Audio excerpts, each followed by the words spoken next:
Hey Soul Tribe, welcome to your reading.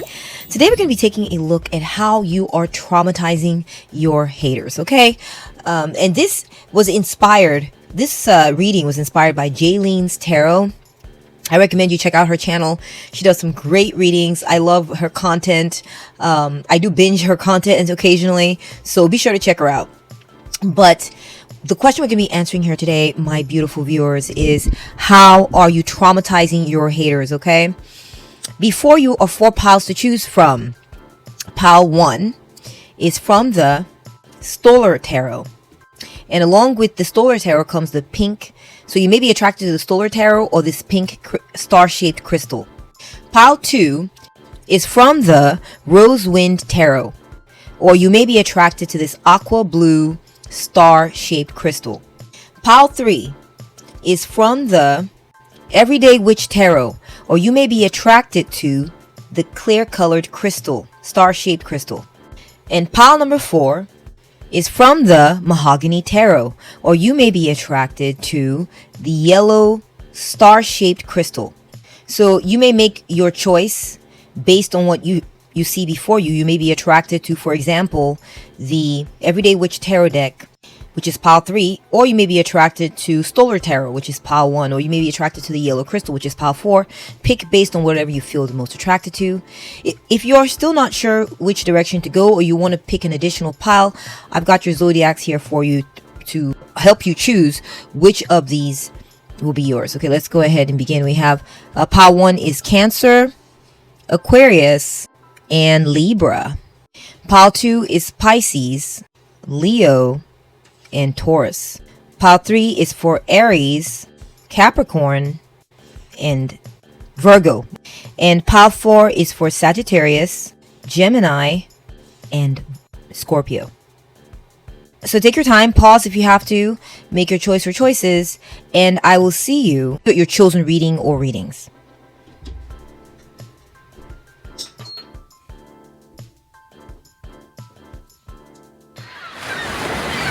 Welcome to your reading, pile 1. So how are you traumatizing your haters? Let's go ahead and move this over here. We got pile 1 for you here. You got your pink crystal.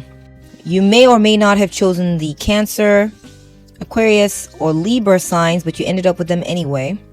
Okay, so right away, pile 1.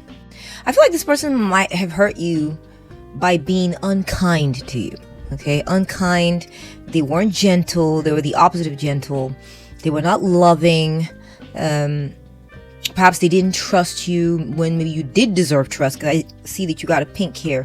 So that means that you're very kind, soft, loving, trusting. You just have good, soft, loving energy, pile 1. But I feel like this person did not return that to you. Okay? This person, they may have treated you in such a way that impacted your health negatively. That's just for some of you. I feel like the way this person hurt you is they decided to not trust you. Okay? They chose to not be a nurturing influence in your life. And perhaps they even viewed you as being the opposite of innocent. They viewed you as guilty of something. Okay? Or they treated you, at least, like you were guilty of something. Wow. I'm sorry, pile 1. Let's take a look at, I'm getting more information here. So here's what I'm seeing, pile 1. I'm going to tell you right off the bat. How your hater or haters is going to be suffering, how you are traumatizing them specifically, is that you are choosing to not show them, you're choosing to not be sympathetic towards them. You're choosing to not be sympathetic towards them. I feel like you may be very intuitive, pile 1. You know what they need, but you're deciding to use your powers to figure out what they need and make sure that they don't get it, right? Pile 1, you're like, you know what? You're not going to be good to me, so I'm not going to be good to you. Yeah, I feel like the way you're traumatizing this person, pile 1, is they are realizing, pile 1, that you are original. You're original. You're not like the rest. You're different. And you have vision. You are a cut above the rest, pile 1. And they're realizing about you. And it is burning them up inside. You're being unique in how you deal with them. I feel like this person your hater or your haters, they've gotten like cliche treatment from others. Like whenever they had hurt people in the past or whatever, people cuss them out, or like, like show them anger or something like this. And you are doing something different, part one. Okay, you're being cold. Okay, you're being cold, and you're just handling them in a way that they haven't seen before. They hadn't seen this before in anyone else, and they're realizing, oh my gosh, part one is different than what I thought. I feel like your hater viewed you as kind of like a cliche. This is their projection upon you. Okay, part one.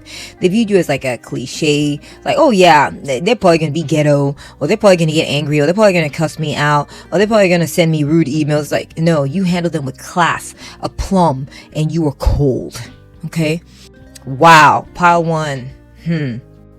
Okay, I'm also getting, part one, the way you are traumatizing your haters is that you are showing them that you have balance in your character. You are handling them in a very, how do I put it? I don't know what it is. It's something about your refinement, part one. Something about your class, your dignity, the way you handle them that is like destroying them right now. They're just kind of like, wait, what? I thought they were like this. I expected this out of them. But they're not getting that from you. Whatever they expected from you, part one, they are not getting it. This is part of how you're traumatizing them, because they're realizing how wrong they were about you. You're showing them that you are willing to step back and let karma, let divine justice, let universal law take care of them and handle them for you. And this is what's traumatizing them. That you got them scared, part one. They're like, uh-oh, like, why is part one not doing anything? Why is part one not like raging at me? Like, they thought you were going to be the one to be the carrier of justice. They're realizing, oh my gosh, no, part one is letting the universe do it. Okay, part one's going to let God handle me, and they're shaking in their boots. They're scared. Okay, they're wondering, uh-oh, what's going to happen? We're going to find out what's been happening. We're going to find out. We're going to get lots of information here. Okay, so let's see what else. So I feel like this person, part one, they chose to be silent towards you. This is how they hurt you. They chose to maybe secretly do something and be quiet about it. They chose to not involve you. They chose to not share information with you. They chose to be silent towards you. They chose to, when it was time to speak up on your behalf, they were silent. Okay, this is how they hurt you. Yeah. This person, they could have helped you or spoken up on your behalf, but they chose to be silent. This is how they hurt you, okay? We have the devil. Oh my gosh, part one. I'm so sorry. I feel like this person, they gave into their shadow aspect when it came to you. Your hater, they were mean. I feel like your hater was mean. They wanted to, they may have enslaved you or used you or made you do something against your will, or they may have, used you and not giving you much for it. That's what I'm getting to. They may have abused you. Part one, I'm sorry. They may have abused you in some type of way. They may have used their power over you in a negative way. So if this person was like a high-ranking person or someone who had authority in your life, they were abusive, or they were mean with the energy, or they were like, I'm gonna do it like this just because I can. That's what I'm getting. Okay, part one. They gave in, they in that position of power, they allowed the lower elements within their character to take control and use that power in a way that was wrong against you, part one. Wow. Okay, let's go ahead and take a look at your next energy. We got the Knight of Brooms, which is the Knight of Wands. So, part one, this person, your hater, I feel like they quickly moved on from you. They're like, all right, on to the next. So they may have, I'm getting like a loves them and leaves them energy. Like they were like, all right, well, I've looked at you and I've dealt with you. Now I'm going on. I'm moving on. So they moved on and left you behind. So I'm getting that they may have used you or abused you and then just moved on and left you there. They didn't try to fix it. They didn't try to heal it. They didn't try to do better for you than what they had already done. They didn't try to fix it. Yeah. Wow. Not good, because the law of karma is not going to play with these fools. Okay, we got buckets. 7 of buckets, which is the 7 of cups. Part one, I feel like this person, they procrastinated when it came to you. I feel like this is true for some of you. They dilly-dally. They took their time. They didn't choose you. That's another thing too. They didn't choose you when they could have. I feel like you stood out as a choice. I feel like you came across as an innocent. They knew it, but they didn't choose you regardless of that. I'm also guessing this person, they may procrastinated when it came to you. They were supposed to have done something for you or with you, and they procrastinated. That's a message coming in for some of you. Also getting like, they gave you a bunch of choices to make. Like they try to confuse you. They try to say, make you think that you had this choice or that choice or this choice, but really you didn't have any choices available. They lied. They kind of put up an illusion in front of you, made you think like you had all these options, but you didn't really have options. They played games with you, pile 1. Oh my gosh. Next, we're getting number 6 of balloons, which is the 6 of pentacles. So pile 1, I feel like this person, they could have given you something, or paid you, or giving you something, okay? But instead they chose to pay someone else. They chose to give it to someone else. This could remind me of like a job situation. Maybe you're looking to be chosen for a role and they didn't choose you, even though you were innocent, even though you had good qualities and good traits, even though you were balanced and you favored harmony, even though you were very unique and you're very original, you're very special, pile 1. And even though you're caring, they didn't care. They decided to go ahead and give it to someone else, or they decided to not give it to you. Whatever it is, I feel like they withheld something from you. We got 5, the Pope, which is the Hierophant. So pile 1, I feel like this could be an employment situation where they did not appoint you. They did not give you the role. Okay, they did not give you the title. I'm also getting that maybe they chose to keep you in the blind and not educate you, not train you, not give you the info. I'm also getting like, they decided to treat you in an unorthodox manner. Like they have a certain treatment they gave everyone else, but when it came to you, they decided, no, I'm not going to give that treatment to pile 1. They don't deserve to be given the normal treatment. I'm going to give them something else, something I don't give to other people. I'm going to give it to them. That's possible. Wow. We have the 3 of buckets, which is the 3 of cups. So pile 1, I feel like they decided that they were going to focus on their friends. They decided they were going to focus on the people they know and leave you out. Yeah, I do feel like a sense of exclusion, not pulling you in, taking their sweet time, not choosing you, moving on from you, maybe even being abusive towards you or toxic in some type of way. You know, they let their lower self lead when it came to dealing with you, pile 1. I'm seeing that. They did not let their higher self lead. They didn't go with their higher values. They didn't say, for instance, when it was time to handle you, they didn't say, okay, well, pile 1 has shown this, this, and this. That qualifies. Let me go ahead and give them a chance. Or now that I've seen that they have this, this, and this means they qualify for this treatment. So let me go ahead and give it to them and see how they do. They didn't even bother, pile 1. They didn't even bother to put you through the regular steps. They were just like, I'm just gonna be a little cutthroat, a little like, I'm in power here, so I don't have to treat them all the way right. I don't have to treat pile 1 all the way right here. I don't have to. I'm in power, so I don't have to. So this is how they mistreated you. Okay, they were abusive and they were corrupt. That's what I'm getting to. I'm getting corruption, pile 1. They focused on their friends and the people they knew, their network, the good old boy network, right, pile 1? I also feel like I'm getting like cliquish vibes. Like this person was cliquish and they decided that you were not in, you were out. They may have been like the leader of a club or leader of a group or leader of a group of friends and they were mean to you. I'm getting like Mean Girls vibes, pile 1, a little bit. Okay, let's go ahead and see how, pile 1, you are traumatizing them, right? Let's go ahead and take a look. We got the 8 of Swords. Oh my gosh, scandal, pile 1. I feel like you may have told people what was happening. You may have told people how they treated you. Other people found out about it. You didn't stay quiet. And the bad news is now surrounding them. There's now a stain upon their character, a stain upon their reputation, you see. This is how you're traumatizing them, is because now they're feeling like self-conscious. And it may not be one of the situations where you share this information and immediately they were fired or something like this, but you have made them feel insecure nonetheless. They now have anxiety, pile 1, because of the way they treated you. people heard about it, and now they're like, oh my gosh, what are people saying about me now that they found out about this? Because you decided to not stay quiet about it, you shared it. That's what I'm getting for some of you, at least. Or perhaps the secrets, they try to keep the situation secret, or maybe you didn't tell people, and they're now feeling anxiety because they're like, it's like something hanging over their heads, like it could come out at any moment now. And so they live in anxiety over this. They live in anxiety over the way they treated you. They're scared. They want to make sure that it stays a secret. And they're kind of like, oh my gosh, will it stay a secret? Will it come out that I was like this?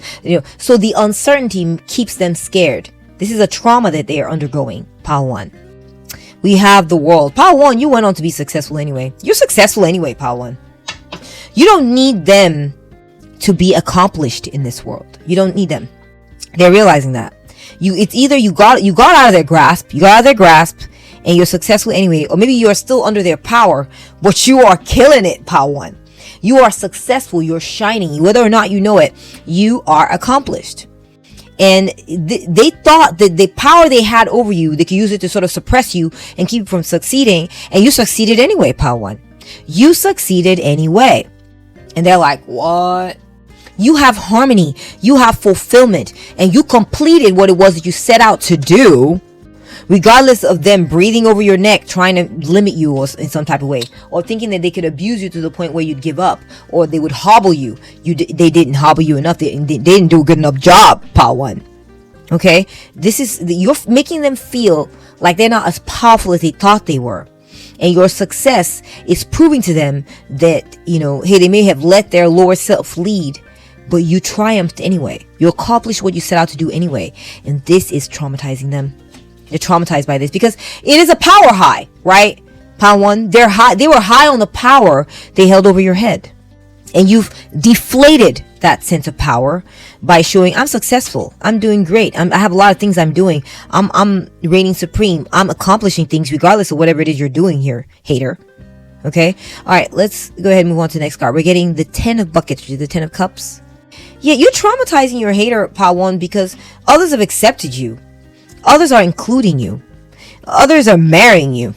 You have a harmonious, happy situation in your life. Even though they left you behind, they're realizing, but, whatever I intended to do, or the effect I intended to have on Pile 1 to make them feel abandoned or rejected or neglected, they are doing very well regardless. So I'm getting from your Pile 1, that this person meant to break you down. They meant to have a negative impact on your life. They wanted you to hurt, and you are negating that energy. And this is part of how they've been traumatized, because they're realizing they're smaller than what they thought they were. Their influence, their reach is insignificant compared to what you are accomplishing. Things are harmonious for you. People are accepting you. People are working well with you. Things are going well with you. All your buckets are filled regardless of what they try to do.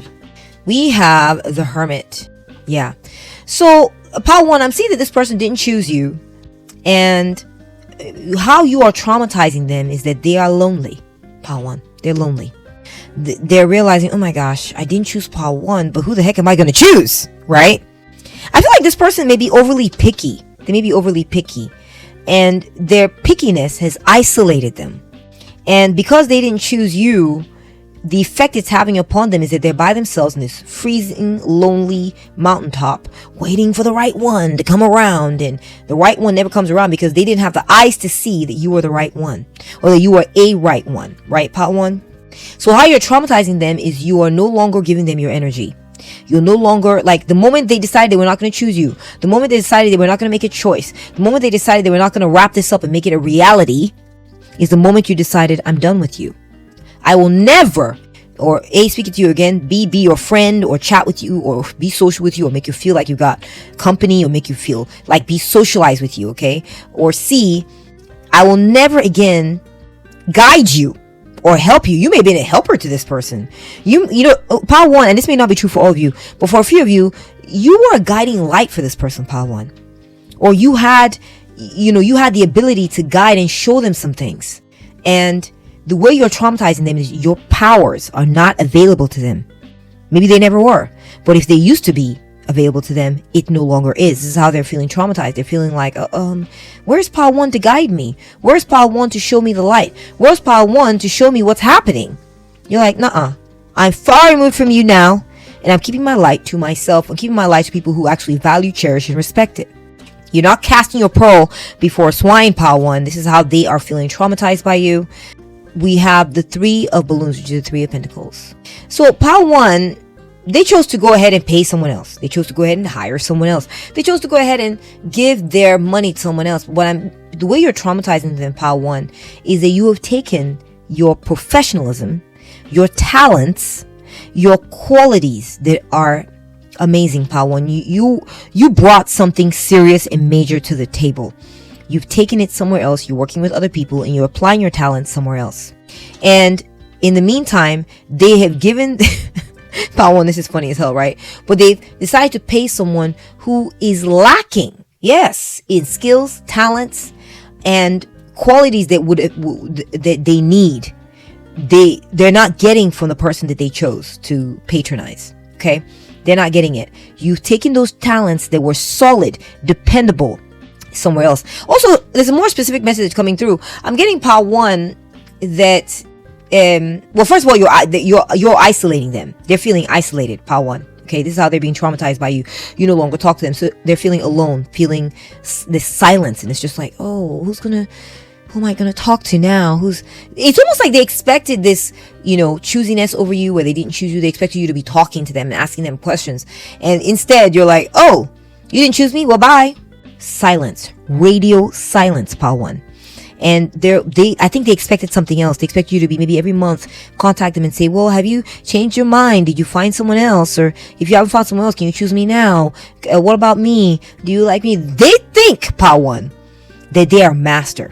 Okay, or maybe they have that status, that they're a leader or something like this, but you don't come to them for guidance. You don't come to them to ask them anything. You don't come to them to say, what did I do wrong? They're realizing that you don't care about their opinion because of how they treated you, and it's traumatizing them. Now, with the next card I got, which is the 3 of Pentacles, I'm seeing also that they're feeling traumatized by you because they're realizing that you had talents and skills that you could have brought to bear upon the situation that would have been valuable, and that they decided to choose the wrong one. They may have chosen someone who was lacking talents and skills, Pile 1. This is how they're being traumatized by you. We have the 2 of Spoons, which is the 2 of Wands. Oh, the 2 of Swords, my bad. The 2 of Swords. So, Pile 1, I really feel like this person, they didn't choose you. Almost like they wanted to do, they were like a backward ass way of getting you to pay attention to them. A backhanded way of getting attention from you. They wanted to be on your mind 24/7. They wanted you to be racked by your rejection of them, by their rejection of you. Okay, they wanted you to be like, but why did they reject me? Why didn't they choose me? And you know what? They are feeling paranoid, and they're at a loss because they're like, why is Pile 1 not saying anything? Why is Pile 1 not reaching out to me to ask me what happened or try to understand better? Or why is Pile 1 not begging me? Why is Pile 1 not contacting me? Why is Pile 1 completely ignoring me? Why is Pile 1 leaving it the way it is? Maybe they were playing a game, Pile 1. They may have been playing a game, this hater of yours. They wanted to say, no, so that you could, it wasn't a final no from them. But they were trying to abuse you with the no and see if they could get you to be the one that would be begging and asking and checking and talking to them. That was a way for them to get attention from you, Pile 1. And you didn't give it to them. You didn't satisfy it, Pile 1. And they are at a loss. They are traumatized over this. They're traumatized, Pile 1. Okay, we are getting the 3 of Spoons, which is the 3 of Hearts. Interesting. We got the 3 of Cups, the 3 of Swords. So, Pile 1, how you're traumatizing them, Pile 1, is that because they cut you out, okay, because they rejected you and didn't want to give you that happy ending, they didn't want to include you, I feel like the way you're traumatizing them is you've gotten others in the group to hurt them. There are people who are hurting them maybe because of what you said. People are coming at them, saying things to them, sharing thoughts and ideas with them that they find hurtful because of how they treated you, Pile 1. They're feeling traumatized because people are coming at them saying, why did you do this to Pile 1? What happened? And they're like, wait a minute, wait, hold on now. I mean, come on now. People are like questioning them, confronting them, bringing it in their face, throwing it in their face, and it is hurting them. This person thought that they had good friends who would accept them no matter what they did, period, or whatever they did to you, or whatever they did to anyone else. They thought, I've got friends I'm so good that my friends will get me immediately, and if I reject someone, including you, Pile 1, it's gonna be fine. It's like you're nothing. No, it turns out you were not nothing, Pile 1. You spoke to certain people in their crowd or their group, or certain people in their crowd or their group found out about the way they treated you, Pile 1, and they have been putting them on blast, asking them, interrogating them, confronting them, and it has been breaking their heart, Pile 1. This is part of how you are traumatizing them. Yes. Wow. Pile 1. Unbelievable. I'm getting also, Pile 1. Yeah, they wanted attention from you. They wanted attention from you. They're not getting it. Also, Pile 1, I'm getting, this is just I'm just checking in on the energies here. I'm just going off of the energies here. I'm getting that you're traumatizing your hater, Pile 1, by how attentive and subtle you are. You pay attention to the subtle energies. Okay? You pay attention. You're intuitive. And you can kind of sort of tell what's going on, and they know it. They know it. And this is how you are traumatizing them. They're like, oh my gosh, I'm an open book for Pile 1 to see and understand. I can feel it. I can feel that Pile 1 knows what is actually going on. They're not fooled by how I treated them. They know that I was playing games. Okay? They know I was trying to hurt them. They know that I was being abusive. They know it. This is how you're traumatizing them. So they're feeling kind of paranoid because of this. You're also traumatizing them, Pile 1, because you're remaining calm. You're remaining organized, and you are remaining by yourself. You're not in their face.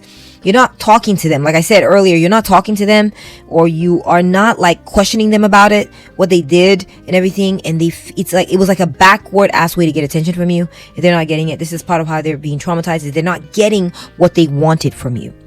They may or may not realize that they were doing this, but that's what I'm getting. All right, let's go ahead and take a look at your oracle cards, Pile 1. We're going to get all the juicy deets today. Oops. Okay, so let's get your first oracle card. We have spare tire. Preparedness, backup plan, resilience, flexibility, hidden strength, burdens, temporary fixes. Okay. Pile 1, how you are traumatizing your hater is, it's like they thought they were your main option. Okay, they thought they were your main thing. They thought that, but they're realizing now that you had a backup plan. They're realizing now that they were an alternative, a choice for you to make. They weren't the main one, and the moment it didn't work out with you, you had other things going on.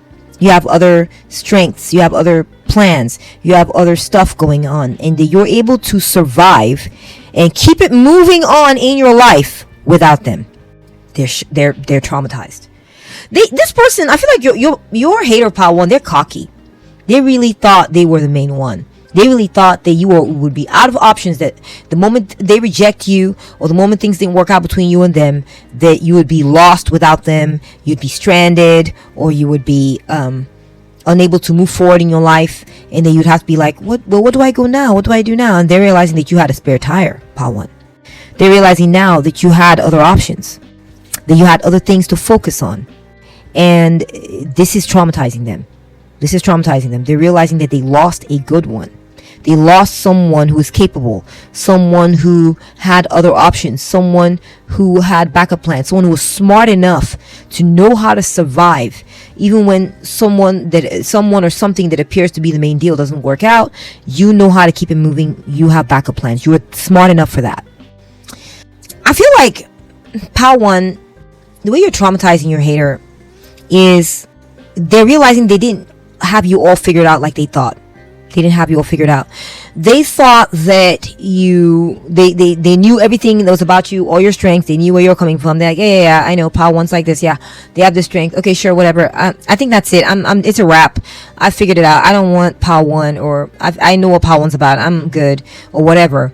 And then, boom, you were prepared for their rejection. They didn't expect that. You were prepared for their rejection. You were maybe even hiding something from them that you were interested in, that you already had going for yourself in a major way. And I'm getting that for some of y'all, they're realizing too, the way you traumatize them is they're realizing that they needed you more than they thought they did. Yeah. That the moment you were gone, they realized that you weren't there. They realized, oh, I'm going to have to use some kind of backup option in place of pile 1. And it's not as good as pile 1. The option I've chosen, or that I ended up with because I rejected pile 1, or I was picky, or didn't choose, or didn't support, or abused pile 1, and therefore lost pile 1, is not as good as pile 1. Okay, so we have Fox. Oh my gosh, pile 1. The theme here for you, pile 1, is your hater is feeling traumatized by the fact that you're more clever than they thought you were. You're more clever. You're more clever, more cunning, and that you're not the one who, if they abandon you or whatever, that you can't survive. That you don't know what you're doing. That if they say no to you, you'll be at a loss, and you'll be way further down, and be lost without them and all this. They're realizing that you are very smart, pile 1. Remember I said this power move that they pulled over you, I feel like they genuinely thought they were in their heads about this, pile 1. They thought that they were cocky. They thought that they had power over you and had power over your destiny, your fate, your reality, your situation. But they realized that you're as clever as a fox, and that you know how to find solutions in challenging situations, and you're going to be okay. This is part of how you're traumatizing them. They wanted to see you broken, dependent. Yeah, exactly. Pile 1, they thought you were dependent on them. You're traumatizing them because they're realizing that you are not dependent on them. They were just an option for you. They were just an option. And since they didn't work out, it's like they eliminated themselves out of the choice pool for you. It's not, they thought it's in my power to choose pile 1 or not. And they're now realizing that they eliminated themselves from a pile of choices that you had. And now you're free to make other choices. That you were the chooser, and that there were choices before you, and they eliminated themselves from the choice pile, and now you can focus on other choices. So they're realizing that's the position they were actually in, and this is traumatizing them. This person is like a power hungry person. They're egotistical, they're narcissists. They kind of like they do power trips, in their head. Also, I feel like you're traumatizing them, pile 1, your hater, because your hater is starting to realize that you have people you can depend on. You have others you can depend on. That there are people in your life that are dependable for you. That you have people or situations that are dependable. They thought they were everything. Remember, we're going to go back to that. They thought that they were the only situation in your life, or that they were the only thing that could maybe bolster you or give you what you were looking for in a particular situation or whatever. And they're realizing that there were other backup situations, other things you could depend on, and this is traumatizing them. This is about them. The trauma you're giving them, pile 1, is the idea that they don't have the power they thought they had over you. That's the trauma they're undergoing, because they're a power trip type of person. This is what justifies their existence. This is what makes them feel good, is they feel like they have power over others, and you are proving that wrong, pile 1. This is how they're getting traumatized. You're putting them in their place, okay? We have Earth, Capricorn, Taurus, and Virgo signs, which are Earth signs. Utilize logic, reason, and common sense. So, pile 1, I feel like this person, they're realizing that you're very smart. You're very, very smart, pile 1. Clever, clever and intelligent, smart. You're not, I almost want to say scrappy, but like you know how to survive. You're resourceful. You're resilient, pile 1. And you're traumatizing, pile 1, you're traumatizing your hater because they're realizing how ambitious you are. You're very ambitious. You are headed somewhere in life, and you're creating wealth for yourself. Okay. They're realizing too that you're not sloppy. You're the opposite. You are very meticulous, methodical, and almost like a perfectionist. And this is part of why they're traumatized. I feel like they in their minds, with this power trip that they were caught up in over you, pile 1, they view you as low grade or something. They may have gotten caught up in a fantasy that you were, mediocre or not so great. But they're realizing that you are top notch, pile 1. If this is a career thing, they're realizing that you are like, top of the pile when it comes to how you handle business, how you handle people, how you're handling your career, how you handle life. Okay, they're also traumatized by the fact of how hardworking you are. I feel like the person that, you know, they're realizing that when they're caught up in their heads trying to be like, I don't know, being choosy over you, whether they should choose you or choose someone else, or being procrastinating, that you are gold. You are gold. You're traumatizing them, pile one, because they're realizing they were procrastinating over gold, which is you, pile one. They did not choose gold, which is you, pile one. They lost out on a golden opportunity with you. They're realizing you're smart, you're ambitious, you're detailed and meticulous, and that you're hardworking. And this is part of what's traumatizing them, because they're realizing that, you know, the way they treated you, they lost out on a person like this, okay, which is you, pile one. We have desert of isolation. Exactly, they're feeling alone. Remember I said that earlier. I said somewhere they are feeling isolated, pile one. They're like, where's pile one? How could they possibly think? They could either abuse you or take their time with you, treat you like you're a backup option, or exclude you or reject you or whatever. And they thought they really truly expected you to keep hanging around. They thought you don't have a choice. Where else would you go? They were wrong, pile one. They were wrong. I feel like the way you are traumatizing them, pile one, is you're staying away. You are giving them time. They feel alone, pile one. I don't care if they're surrounded by people, okay? But the way they're being traumatized by you is they're feeling alone, even if they're surrounded by others. And the reason, part of why they're feeling alone, even if they're surrounded by others, is that these people have become prickly towards them. Remember I said with the Three of Swords, the people around them are asking them why were they like this? Why did they treat pile one like this? What is wrong with them? And I feel like people around them have grown prickly towards them because of the way they treated you. Okay, that's another message coming through, and this is making them feel alone. You've traumatized your hater, pile one. This is how you're traumatizing them, is this type of solitude. It gives them moments or times where they just sit there and reflect on what they did. They reflect on it. They reflect on, why didn't I choose pile one? They reflect on, pile one was solid. Pile one was skilled. Pile one was talented. Why didn't I choose pile one? Why didn't I select pile one again? They're starting to realize they had no reason not to select you. They had no reason not to pay you. They had no reason they can't think of a reason. Really, a solid reason. So, of course, you're traumatizing them because they're realizing how dumb they are, okay? They're realizing that they were just stupid, okay? That they're not that smart. They're not that smart, pile one. Okay, so we getting next rating, constellation 17, Orion, the Hunt. So Orion is a hunter, pile one. And this is a very prominent winter constellation located on the celestial equator. And it has a distinctive belt of 3 stars. It comes from, the naming and all that comes from the Greek mythology, where as a giant, there was a boastful hunter who was killed by a scorpion. Okay? So here's what I'm seeing, pile one, is like this person. Maybe I said that they were cocky. They were in their heads. They thought that they're big and grandiose compared to you. They may be narcissists too. And I'm getting the feeling, pile one, that this person, you gave them a nasty sting. You gave them a nasty sting that they will soon not forget. You hurt them in a certain type of way. They thought that, well, I'm the big kahuna calling the shots around here.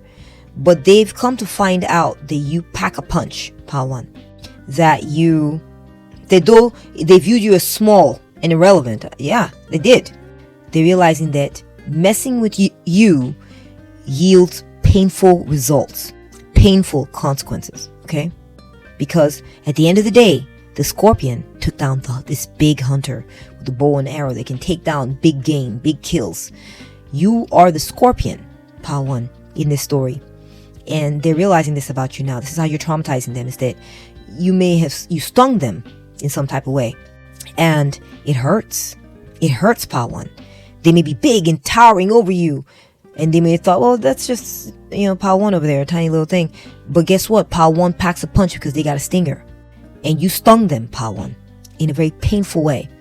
That the moment they got stung by you, it's like they have to set down all their stuff, set down their bow and arrow, and tend to that wound where you stung them. You are not someone they could just ignore and quickly move on from. You got their attention through the pain that you caused them. Okay, this is how you're traumatizing them. Okay, and the pain, part of the pain that you caused them, Pile 1, is you not focusing on them, you ignoring them. That was painful to them. That was very painful. We have genealogy. Discovering your family's ancestry can reveal fascinating connections to your identity. So Pile 1, the way you're traumatizing your haters, they're realizing who you really were. They're realizing that you come from either royalty or from a very strong background, Pile 1. A background of healers, a background of either scientists, healers, magicians, spiritual warriors, people who are accomplished in this world. That's who you come from, Pile 1. Okay?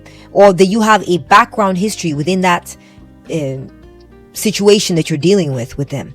Okay, it could be at work or whatever, where they're realizing, oh my gosh, the way I treated Pile 1. The reason why people are asking me about this is that Pile 1 is related to the founder of this organization, or maybe not that big, but Pile 1 has deep roots in this organization, or Pile 1 is people that are in major positions are worried and are inquiring as to why I treated Pile 1 that way. How could you have done that? They're having to answer to some big names. They're realizing that you are connected with some pretty big names and people that were going to have a profound impact on their reality there. Okay, people that are of substance, people that if they should turn against them, okay, for what they did to you, it's not going to be fun anymore. It's going to be, so right now I feel like they're surrounded by prickly people who knew you, Pile 1. People who they're like, well, we know Pile 1. Pile 1, we respect Pile 1. We know what Pile 1's about. We know where Pile 1 is coming from. Why did you treat the Pile 1 this way? This needs to be answered for. This is how you're traumatizing them, Pile 1. Who you are, your lineage, your history, your background, you name it. Okay, next we're getting fate, detours, and divine intervention.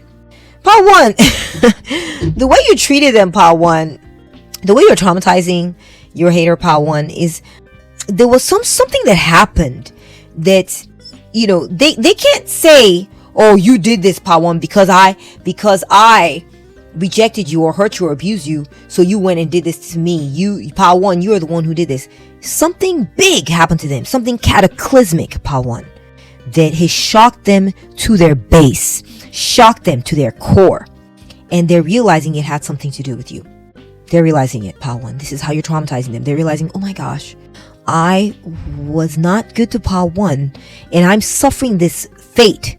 Something that's like tearing me asunder, or impacting my money situation in a major way, or slowing down or destroying what I built, or slowing down what I'm growing, has stunted it or stymied it, or, you know, they suffered a major hit, Pile 1, to their finances or something like this because of you. They're realizing that. They're realizing that maybe that you are a child of God, or that they're people who are above them that knew you, and they are suffering some kind of consequence from above them that they are aware is because of you. This is how you're traumatizing them, Pile 1. It's causing them to make a detour in their lives. They're having to rearrange. Remember I said that they're this big hunter, Orion, but they're having to set down their bow and arrow. And wait a minute, pause. I can't just do business as usual after the way I treated Pile 1. I can't just go on about my business the way I was treating after the way I dealt with Pile 1. I have to put things down and tend to the wound. I have to put things down and tend to these, someone complaining at me, bitching at me because of what I did to Pile 1. I got to now maybe change something I do, the way I do something, because of the way I treated Pile 1. Pile 1, I'm telling you, there's been divine intervention. I don't know if you may be like a prayer warrior, or have people that you know that have heard you, that have seen you, and it has messed with their reputation, possibly.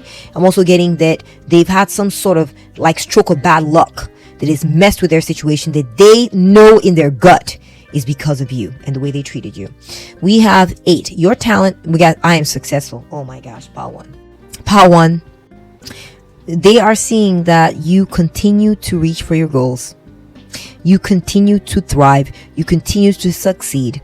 All they did was eliminate themselves from your table of goals. That's all they did. That you are a goal-oriented, powerful person who's surviving and thriving and moving on with their life. They thought they were going to be like a god unto you, to strike down your plans. And they're realizing that their plans, a god above them struck down their plans, and now they're having to take detours and all this. That's a message. I keep going back to it because it's a pretty powerful message, Power One, of how they're being traumatized. I'm also getting that they're realizing that there was something about you that was like no other. That there was something, you are the apex when it comes to some skill or talent, and that you are also very self-sufficient. You're capable of achieving your ambitions with or without them. This is how because they're feeling powerless in your lives, Power One. This is part of how you're traumatizing them, Power One. They thought that you had to depend on them, and they're realizing, no, that can be further from the truth. That could not be further from the truth. That there's an infinite loop of creation surrounding you. They're not the end all and be all. That you are successful in your life regardless of them, and regardless of what they try to do to you. You are successful. You are succeeding. They've gotten news. They've seen evidence that you are succeeding. You are thriving. That you're clever. That you weren't everything. You didn't destroy them. Far from it. That your cups are full. Your life is amazing. People are supporting you. That you're going to be okay. That you are okay without them. They were trying to affect some kind of damage over you, Power One. I'm sorry. It's so sad. It's sad that they thought they could do this to you. And then when they thought they could do this to you, they wanted to do it to you. And they went ahead and did it. And, that's what's sad about it, is that they thought they could hurt you. And what's sad about it in my mind is that if they could have, that's what they did. That's what they chose to do. And you know what's even sadder? It's how they're being humbled. They're pathetic, Power One. They're being humbled. We got the wise woman of Wonderland, integrity and compromise. They're realizing, Power One, that you are your quality, Power One, your quality. That to have included you would be including someone who is what they say they are. You are what you say you are, Power One. And that, once you're in on a certain group, that's it. You're not a wishy-washy person. You're quality. You would not renege on anything that they'd agreed with you on. That you are solid. You have integrity. That you are actually the right person. You are a quality person, Power One. You're traumatizing them because they're realizing they lost out on someone special. They're realizing they lost out on someone who was willing to compromise with them, someone who was abundant, who would have brought a certain energy of abundance into things. They lost out on someone who has integrity. They lost out on someone who does what they say they will, who's of quality. They lost out, and that's not easy to come by, Power One. They know it. We have insects. Yeah, instead, they're realizing they surrounded themselves with bugs, people who bug them, people who are annoying, okay? And that you will have gone on to live this glorious life. This is how you are traumatizing them. You're traumatizing them because they are being annoyed by people right now. People are all on them for what they did to you. People are not letting them rest, Power One, for what they did to you. They do not have a moment of peace. They don't.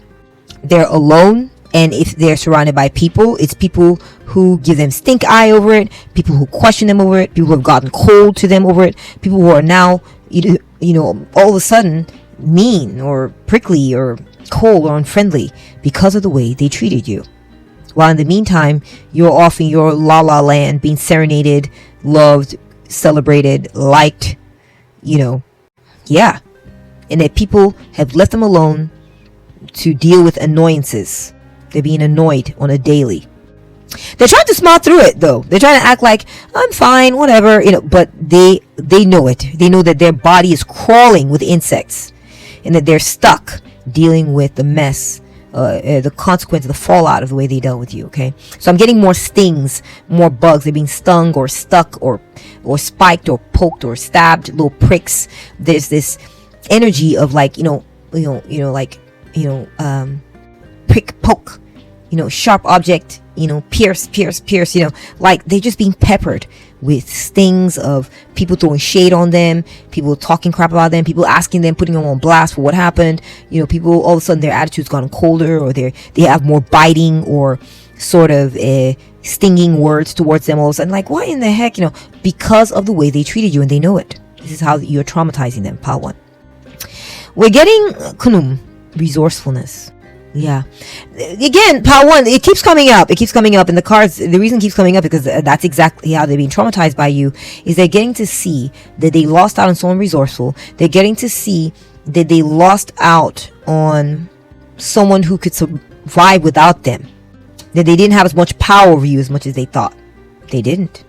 We have priests. Power One, they're seeing that you're sanctified.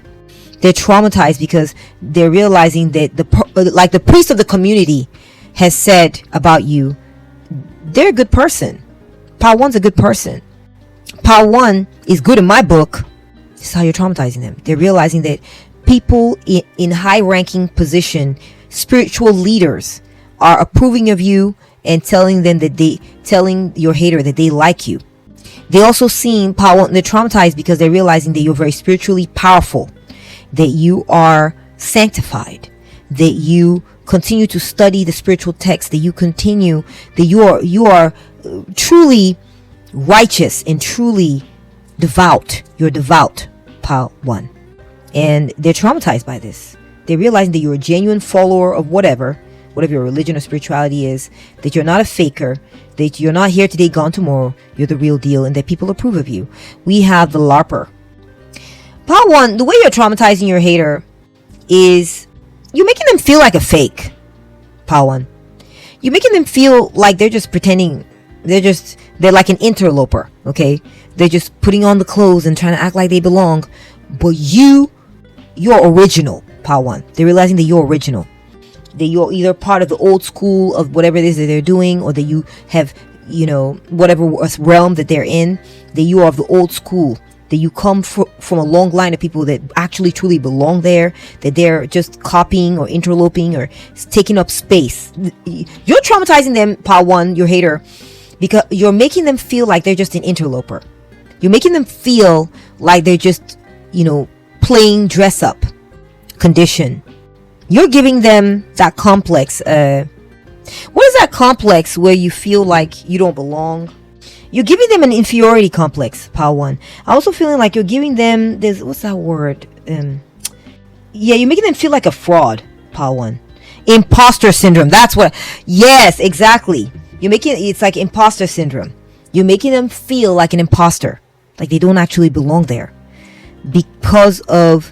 I think it's because you just come across as more original or genuine than they are. Wow. Power One, you're succeeding. You are succeeding regardless, and it is traumatizing them. They really did think that they held the key to your success, but they're realizing success goes where you go. It's not them giving it to you. It's that success goes where you go. This is how they're feeling traumatized by you, Power One. We have the family, exactly. We got genealogy family. They're realizing that you are part of the family. People around them view you as belonging, no matter what they try to do to you, whether they were abusive or decide to not choose you and give it to someone else, or whatever it was that they did, they abandoned you, or they're realizing now, the way they're feeling traumatized is that people, when they talk to people talk as if they know you, and they talk to them as if you're a part of everything, that you're part of the family, that you have bonds, you have deep bonds there, that you belong in that situation or organization or in that industry, that you are definitely not the interloper. You are definitely not the faker. You are definitely not the one who is pretending or being an imposter. That you have the vote of so many saying, but Power One is real. Power One is the real deal, genuine article. You have so many people voting for you, Power One. So many people saying Power One's the real deal, Power One's where it's at, that they're traumatized by this, Power One. I feel like they were trying too hard, this person. I feel like they were trying to be like, I really belong here, so therefore, since I belong here, I'm going to tell Power One they don't belong here. I'm going to put that on them. But it's like having a reverse effect, because all the people coming forward being like, oh, but Power 2 was here when we did this, and Power 2 was part of this project, and Power 2 was this, and Power 2 was that, and Power 2, and they're just like, oh my God, they're so sick of hearing of you. I'm sorry. They're like, but Power 1, if I say Power 2, I meant to say Power 1. The Power 1 was here.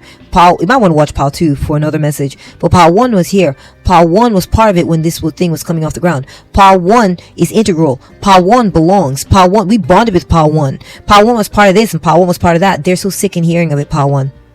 You're making them The way you're traumatizing them, Power One, is you're making them feel like they don't belong. You're making them feel like they're the faker who now try to, because of their insecurities, push you out. It's making them look bad. They feel bad because of it. They're feeling a lot of insecurity over this, Power One. You're making them feel insecure. We have power. Oh my gosh, Power One. Power One, you're traumatizing your hater because they're realizing that you have power. In this scenario that you're all dealing with, in this setting, you have power. They did not expect it, Power One. They did not.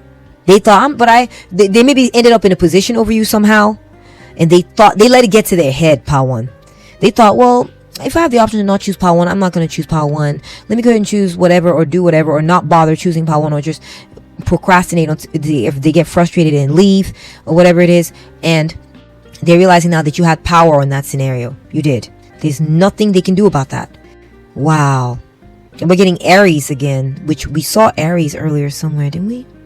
Anyways, the bottom line here, Power One, is they're realizing that you're traumatizing them because you took initiative and you shown this boss-like energy. You shown boss-like energy to them, to the people around them, and that's why they're vouching for you. And so you're traumatizing them because of the power that you had in that group or in that setting or in the family. They are traumatized by it. Either by the influence too. You have influence, Power One. And everybody open their mouths telling them, everybody, oh, Power One's great. Power One did this.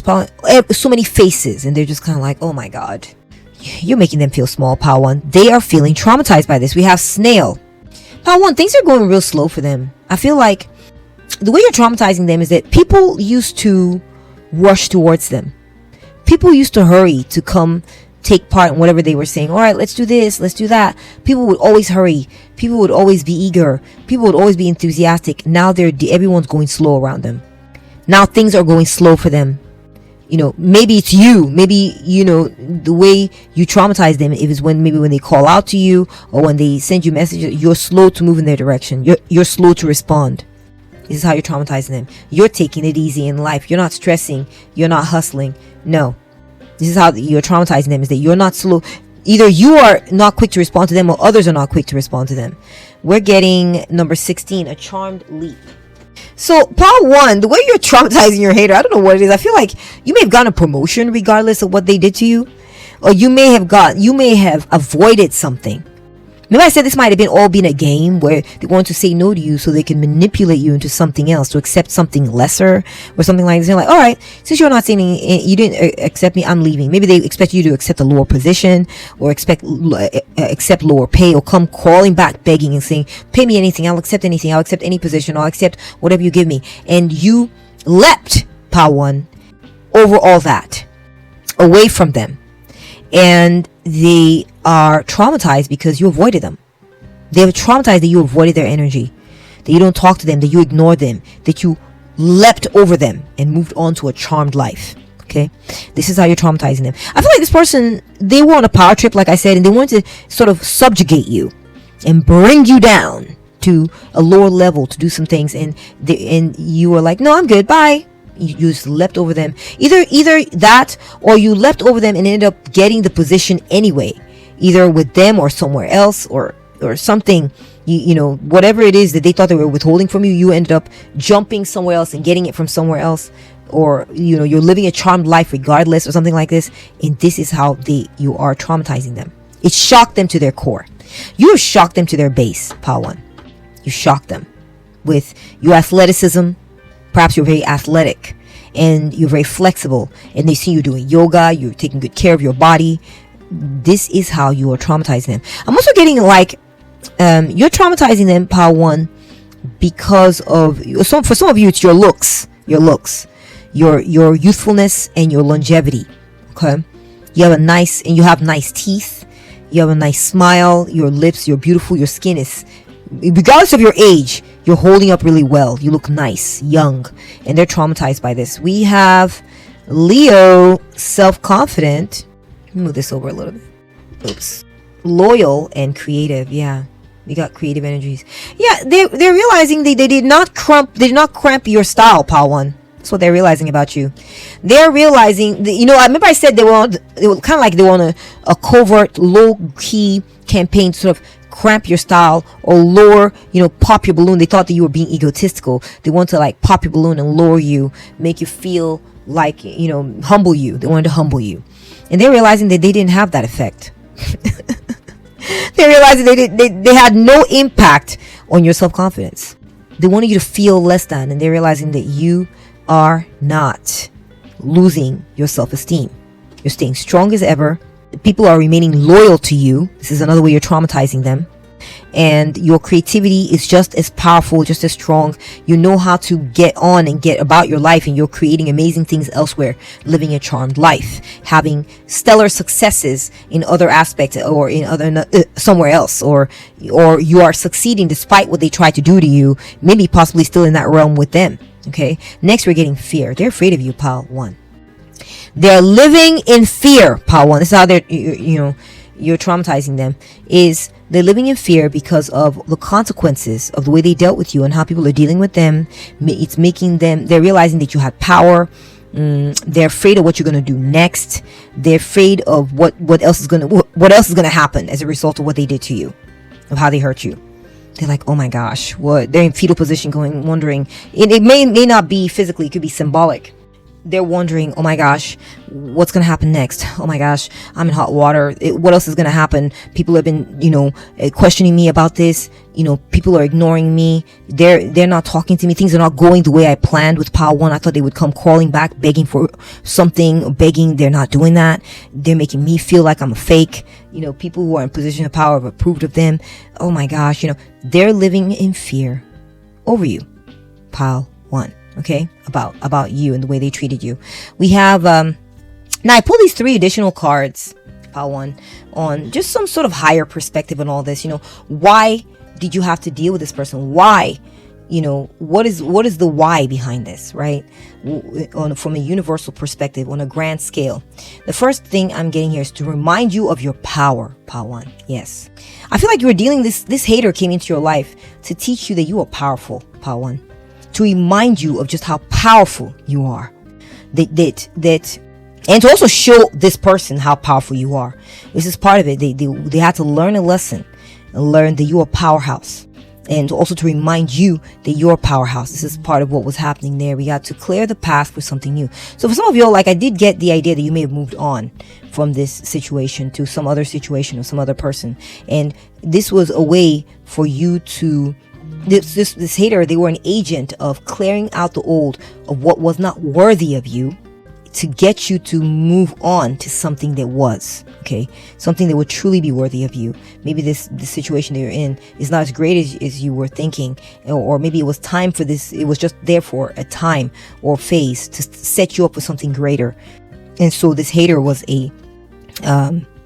an agent for that, okay, to set you up either to move on to something new. I see you packing your case and move on to something else, and I see you elevating. I see you rising. You can see the hot air balloon. You're moving. You got your case. You're moving on, but you're going to be getting on that balloon ride to a higher place. So this could be a situation where you're being cleared out, and your hater was an agent to help get you there, okay, to this higher position, this loftier view, a loftier position in your life. You're getting because you need to move at the pace of peace, okay. So I feel like, pile 1, that this hater showed up to kind of, maybe I said to move on to something better, to move you into a more peaceful situation in life, to move you into a situation in life where you'd be treated well. We got the case in the case here, the briefcase or your luggage. So you could go into a situation where you would be at peace, and there would be peace around you. You'd be treated peacefully, and you would be accepted easily, or you can move away from their shenanigans, move on, and so that you could have peace. Yeah, to move you into a more peaceful situation. That's really what I see it. Or to move you on to more peaceful people, peaceful surroundings, peaceful environment, or a more peaceful phase of your life. Okay, it was to show people, that person, your power, show yourself your power, clear them out, maybe send them packing. Okay, that's a possibility. Or you move on to something where I'm seeing skies, you being in a higher position, where you can look down and people will bother you less, or there'll be, this hater is not a part of the scenario, and you can have peace. Okay, that's some of the messages coming in from the universe as far as what was the point of this. Just a few messages to kind of give more clarity and give a little bit of closure. And that's what I'm seeing the cards for you, pile 1. If you enjoyed this reading, please give it a thumbs up. If it resonated with you, please give it a thumbs up. Thank you for watching, and let me know in the comment section what you think. I would love to chat with you. Take very good care of you, and feel free to see if there's another pile you would like to watch. All right, talk to you later. Bye. Welcome to your reading, pile 2. Today we're going to be taking a look at how you are traumatizing your haters. All right, so our enemy. Let us begin. You chose pile 2 here. Let's put your number over to the side. You also chose this beautiful aqua colored star-shaped crystal. Pisces, Leo, and Taurus. Okay, so pile 2. I feel like this person, they may have hurt you by getting in the way of your inner peace, or your money situation or something like this. It's possible that they messed with your health, as in maybe made you feel kind of depressed or made you feel down at times, melancholy, and that in turn hurt your health, your mental health. They may have hurt you emotionally. It could be love or relationships. Maybe they failed to have faith in you, or they failed to tell you the truth, or be understanding towards your situation, something like this. And I'm sorry that you went through that. But I'm getting, pile 2, that the way you are traumatizing your haters or your enemy is by devoting yourself to someone else, by devoting yourself to someone or something else. You are choosing to be obliging towards others. And maybe you even reconciled with someone that they don't like. That's possible. I'm also getting that you are traumatizing your haters because maybe you got angry with them and they did not want to see your anger. That's possible for a few of you. This person maybe counted on the fact that you were going to be calm, that you were going to be controlled and all this. And then when you show them anger, that traumatized them. They did not expect, they thought they could get away with it. They thought they could hurt you and do what they like and not have to deal with your ire. And this is a way that you traumatize them. They can tell that you're angry. Okay. Also, they can pick up on the fact that you've gone resentful towards them. This is how you're traumatizing them. Is they are hurt by your negative emotion. Pile 2. They can tell that you were hurt, and they can feel your resentment. And this traumatized them. They didn't want to have to deal with that. They didn't want to see that you were upset over it or something like this. They didn't want to see your upsetness. I feel like you traumatized your haters maybe because after they hurt you, maybe they wanted to get something else out of you, or get you to maybe, forgive them or calm down or go ahead and do something else or something like this. And you refused to. You were stubborn. You stubbornly stood your ground on the way you were feeling or acting after they hurt you. And this traumatized them. They thought that they could hurt you and then be able to handle you and be able to somehow manage you after they hurt you into being the way they wanted you to be, and that traumatized them. Pile 2. Okay, wow. Okay, 10 of chalices. Okay, so I do see that the way they hurt you, pile 2, is that maybe they robbed you of your happiness in some type of way, and maybe they didn't want to harmonize with you. They didn't want to work with you and make you feel like whatever you were bringing to the table fit in with everybody else. They wanted you to feel like, nah, you're doing it wrong. That doesn't fit. You're off. The way you're doing it doesn't quite fit into. It's not harmonious with us or something like this. Yeah, there was some sort of wish fulfillment. There were some wishes you wanted. Something you wanted things to go a certain way, and they didn't want to work with you on that. Okay, they did not want to work with you on that. They made you unhappy. They made you feel like whatever it is that was going to make you happy wasn't going to work. It wasn't going to fit. It wasn't going to fit in. Okay, with how it is. The Hermit. Yeah, I feel like you have to go off and be by yourself. You have to leave the situation, pile 2. And you have to go, you're like, no, if they're not going to accept what makes me happy as part of the group, I got to be by myself. And this is part of how they hurt you, is maybe they forced you to isolate yourself.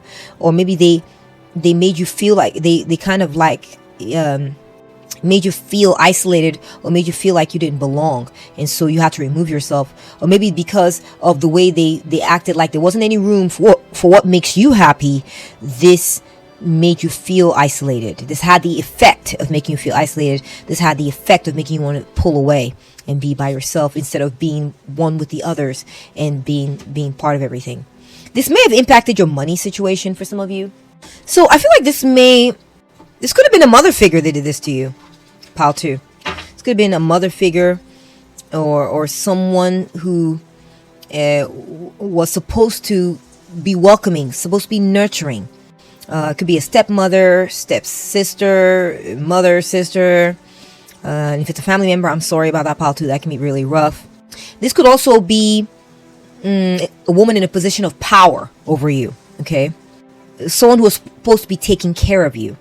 This could have impacted your business or your sense of abundance and your sense of, things going well for you financially in a negative manner, okay? It could be a group too. Maybe it wasn't family. It was just a group that you were a part of, and they acted like what would have made you happy. Everybody else got to have what they wanted, but when it came to you, they're telling you, well, now that it's your turn and you're saying you want this, that doesn't quite fit. So you're going to be the one that we say no to, and this impacted maybe your business negatively. That's a possibility. We have the 2 of Swords. Yeah, they turned a blind eye, and they kind of plugged their ears and went la la la la towards the fact that this was impacting your finances or your sense of abundance negatively. They didn't care that you weren't being nurtured. They didn't care. They just ignored you and ignored your needs. Okay, you got left out, and I'm so sorry you went through that, pile 2. You were treated unfairly. Yeah, you were treated unfairly. When it was your turn, they didn't want you to have that what they were giving everybody else. They didn't want you. They left you hanging. You didn't get your fair share. You get treated the same as everyone else. You were treated unequally, pile 2. I'm sorry. Okay, we have number 14, Temperance. Yeah, I feel like this person, your hater, they didn't want you to feel like you were a good fit. They wanted to feel, or they made you feel like what you brought to the table was tainting what they had, that it was bad for the mix, that you didn't quite fit in, your vibe wasn't right for what they had going and all this. They wanted you to feel like you didn't belong, and that is some bullcrap, pal. So I'm mad for you, okay? Wow. All right, let's see how you are making your hater, how you're traumatizing them. Okay, 1, 2, 3, 4, 5, 6, 7. Oh, we got one extra one too. Goodness. Okay. I didn't expect all this, but okay, let's begin. We have the 4 of Swords. Okay. So how you're traumatizing your hater, pal 2, is you're making them feel exiled. They no longer feel that they're a part of your life. I feel like you shut this person out. You've exiled them. And I feel like this person thought, this hater, they thought, or enemy of yours, they thought they could do this to you, and they would still maybe continue to see you around, continue to talk to you, continue to be part of your world, or continue to no. You may have blocked them. This is traumatizing them. You may block them. You have exiled them. You may have been like, all right, I'm putting you to sleep. Not like, killing them. Okay, Balto, I'm not saying that, but I'm saying that it's clear to them that you're like, it's like you're dead to me. That kind of vibe. Okay, that you're giving them that vibe, and they don't like it. They don't like it, Balto. I feel like it's what they try to do to you, and you're doing it to them, and they don't like it. This is how you're traumatizing them. We got the 5 of Wands. Yeah, Part 2, I feel like the way you traumatize them is you didn't accept this entirely. You didn't. You gave pushback. I feel like this might have been their way of controlling you. They may have said, no, you got to do something that we like, that we think fits. Not be yourself. We don't want you being yourself, Part 2. We want you to do something that's complementary with us. Can you shapeshift and become something that's complementary? And you're like, no, I counter you. I'm going to fight this. And I'm going to stand my ground and try to be myself. And it caused them grief, Part 2. They wanted you to just keel over and do what they say and find some way to fit into the group. Or maybe you fought to belong and they didn't like this. Or you may be currently doing this. This is how you're traumatizing them, is you have not accepted this. You've not. And they're traumatized by this because they wanted an easier time of it. They wanted an easier time of telling you, of trying to make you feel like you don't belong, and now either you're going to go away, or and it just don't say anything, don't act, don't say nothing. They didn't want you fighting. You may have sued them. That's possible. You may be fighting. I don't know what it is, but they did not want this, And also, the way you're traumatizing them, it could be that you shared with information with other people in the group, and they're fighting others because of this. They're fighting you or others. They don't want this raucousness, pile 2. They don't want a sense of struggle and a sense of competition in the group or in that space or that setting. And this is how you are traumatizing them. They're like, God, why isn't it easier? I gotta hustle. I gotta be struggling. I gotta be like trying to fight to, get my way and all this. They don't like it. They don't like it. And that's traumatizing them. We got number 20, judgment. So part 2, how you are traumatizing your hater is you're making them doubt themselves. You're making them realize that they're doing something wrong. That if all this is fighting is happening, this, weird crap is going on, that they must be doing something wrong. And they don't like feeling wrong. They like feeling like all my decisions are perfect. And if I say this, then I'm an agent of the greater good. And it makes sense. And it's a faultless decision and faultless thinking. And you're challenging that. You're making them realize, especially with the way you may have vacated or left, or they're making you feel isolated, is making them realize that they lack awareness. Okay, they lack self-awareness of the impact they're having on others. They're not as high up there as they thought. They may have thought they were a higher divine being and all this, and you're making them realize that you're traumatizing them by making them realize they're not that great. You're bursting their ego bubble. Pile 2, you're making them realize that they're dirty, that they're basic, that they like to squabble, that they cause squabbling situations, and that they're low grade. This is part of how you're traumatizing them. You're making them doubt themselves too, Pile 2. That's part of it, okay? You're making them doubt that what they felt, how they were treating you, and what they felt they should be doing.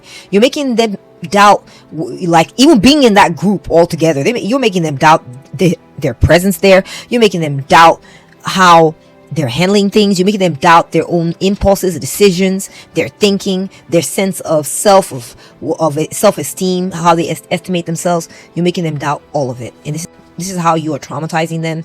We have the 2 of Pentacles. Okay, so with the 2 of Pentacles, my beautiful Pile 2.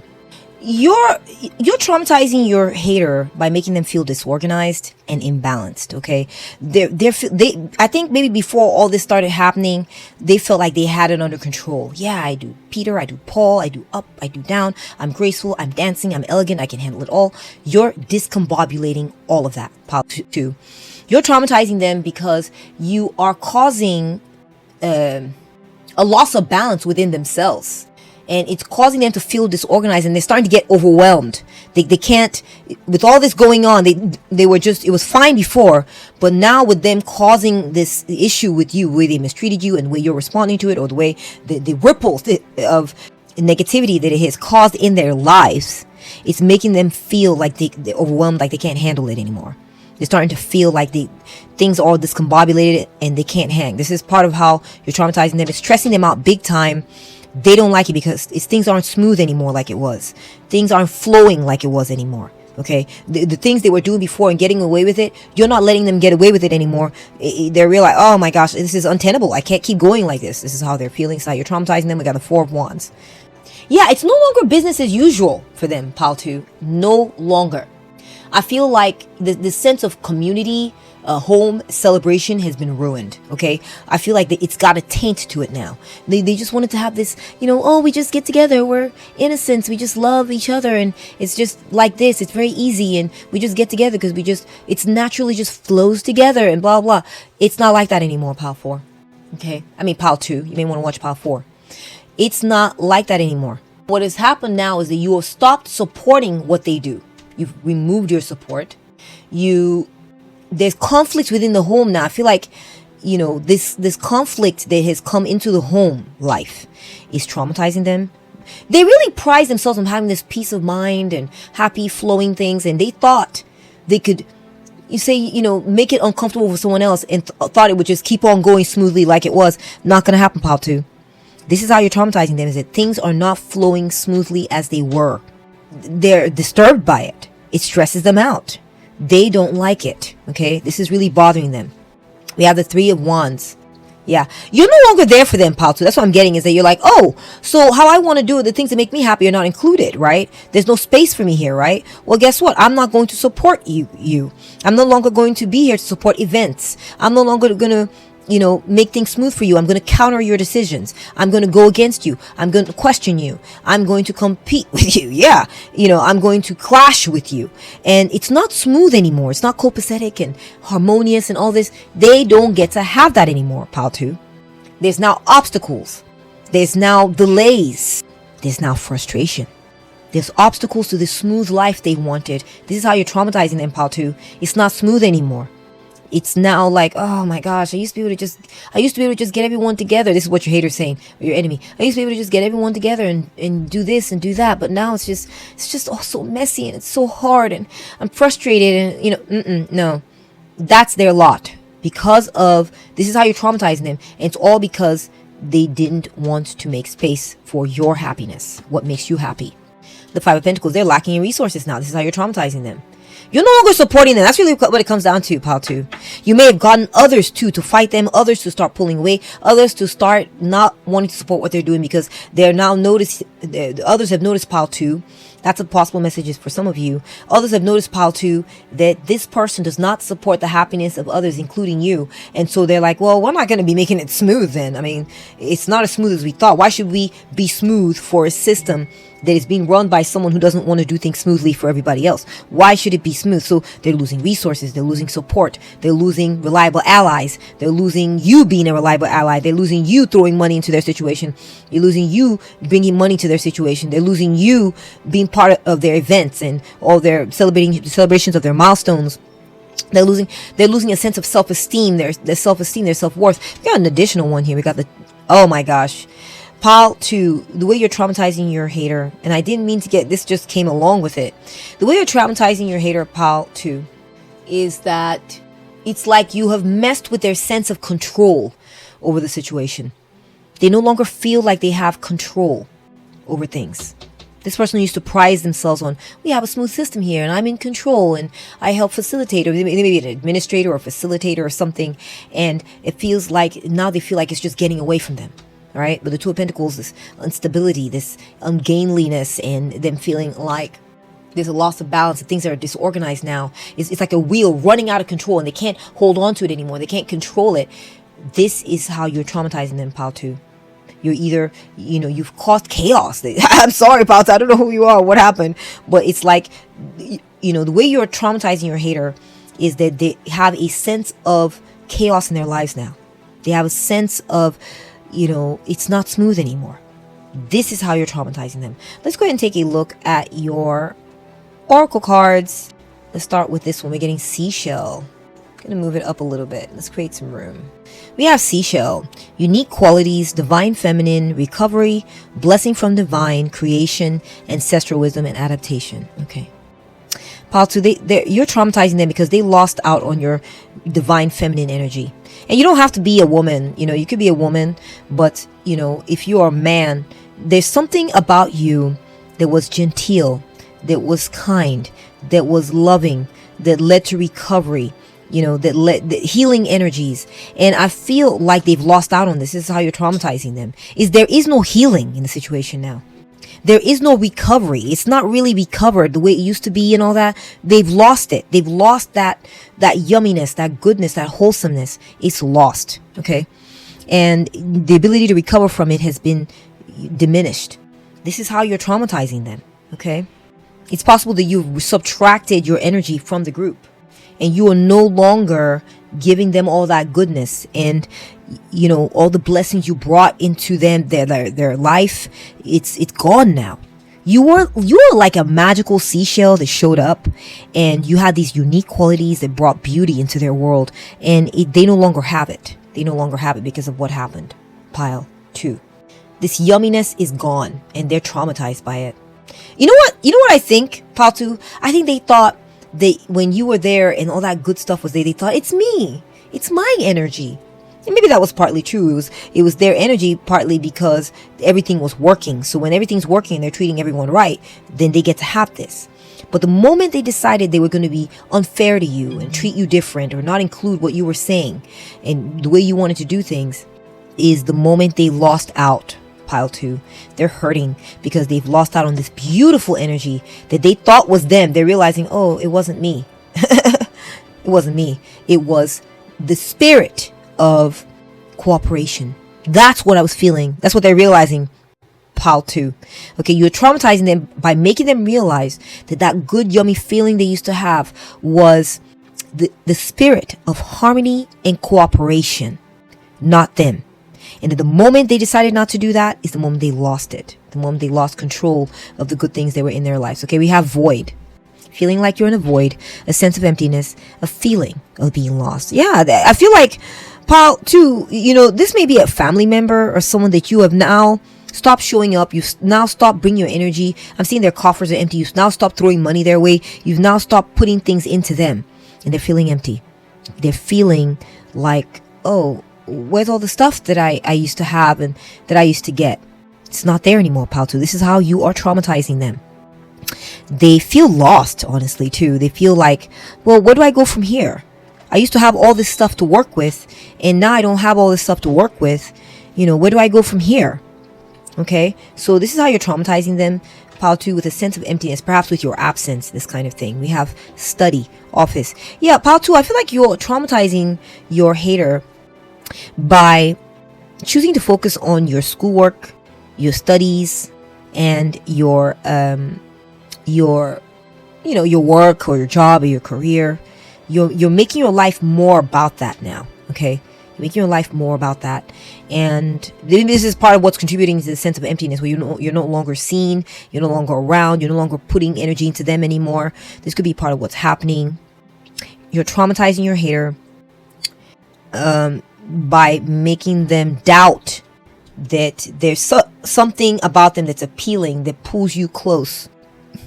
You might be impacting their self-esteem too. They might be thinking, oh, I guess there's more important big fish for Pile 2 to fry, and I'm not it, that kind of thing. So I also feel like you're traumatizing your hater, Pile 2, maybe because I feel like maybe they don't want to see you upgrading yourself in this way. They don't want to see you focusing on your career. They don't want to see you upgrading your sense of importance, your sense of achievement in the world, or going to school. They don't want to see you doing that. And maybe they're feeling traumatized by the fact that you're, after all this happened, where they mistreated you, you're bettering yourself, and this is hurting them in some type of way. We have the key. Locked doors. Oh my gosh. So, Pile 2, I think you're traumatizing your hater because you've locked your door to this person. You've locked them out too. That's what I'm getting. You've locked them out, and they're traumatized by this. Perhaps you go into a space. If you live with this person, you may go into a space in your house and lock your door, and they can't just walk in like they used to. Okay, and that's really traumatizing them. I'm also getting that maybe you've taken back a key from them. Perhaps you used to give them a key to enter certain spaces, and you're like, I want my key back, and they no longer have the access to that key anymore. They can't just come in whenever they like, and this is traumatizing them. So you're traumatizing them by making them feel like those privileges were lost. Okay, we have the clockwork of time, or they no longer. It could be symbolic. They no longer have access to your life, Pile 2. They no longer have access. They're not let in. And maybe they thought they had that privilege because they were your mother figure, or whatever. They could just maybe come into your apartment whenever they liked, or that you trusted them that much, and they thought it was an authority thing. And they're now realizing that, oh, it was a privilege thing because I have robbed Pile 2 of their happiness. So this privilege, I've lost this privilege, and this is how you're traumatizing them. Okay, so we're getting clockwork of time. Explore the clockwork of time, understanding the mechanical and rhythmic dance of moments, events, and cycles. Chronology, moments, and cycles. Pile 2. You traumatized your haters because they're realizing that you're no longer keeping track of the time anymore. You're no longer remembering birthdays. You're no longer checking in. Like maybe if you all had an agreement that every 1 month or every 2 weeks you check in with them or something like that. You no longer honor that. You no longer honor the passage of time. You no longer honor marking the passage of time. Maybe you don't show up to do birthdays anymore. Maybe you don't acknowledge, oh, it's been a year or whatever. Like you're like, okay, yeah, 10 years passed, and so what? This is how you're traumatizing your haters, Pile 2.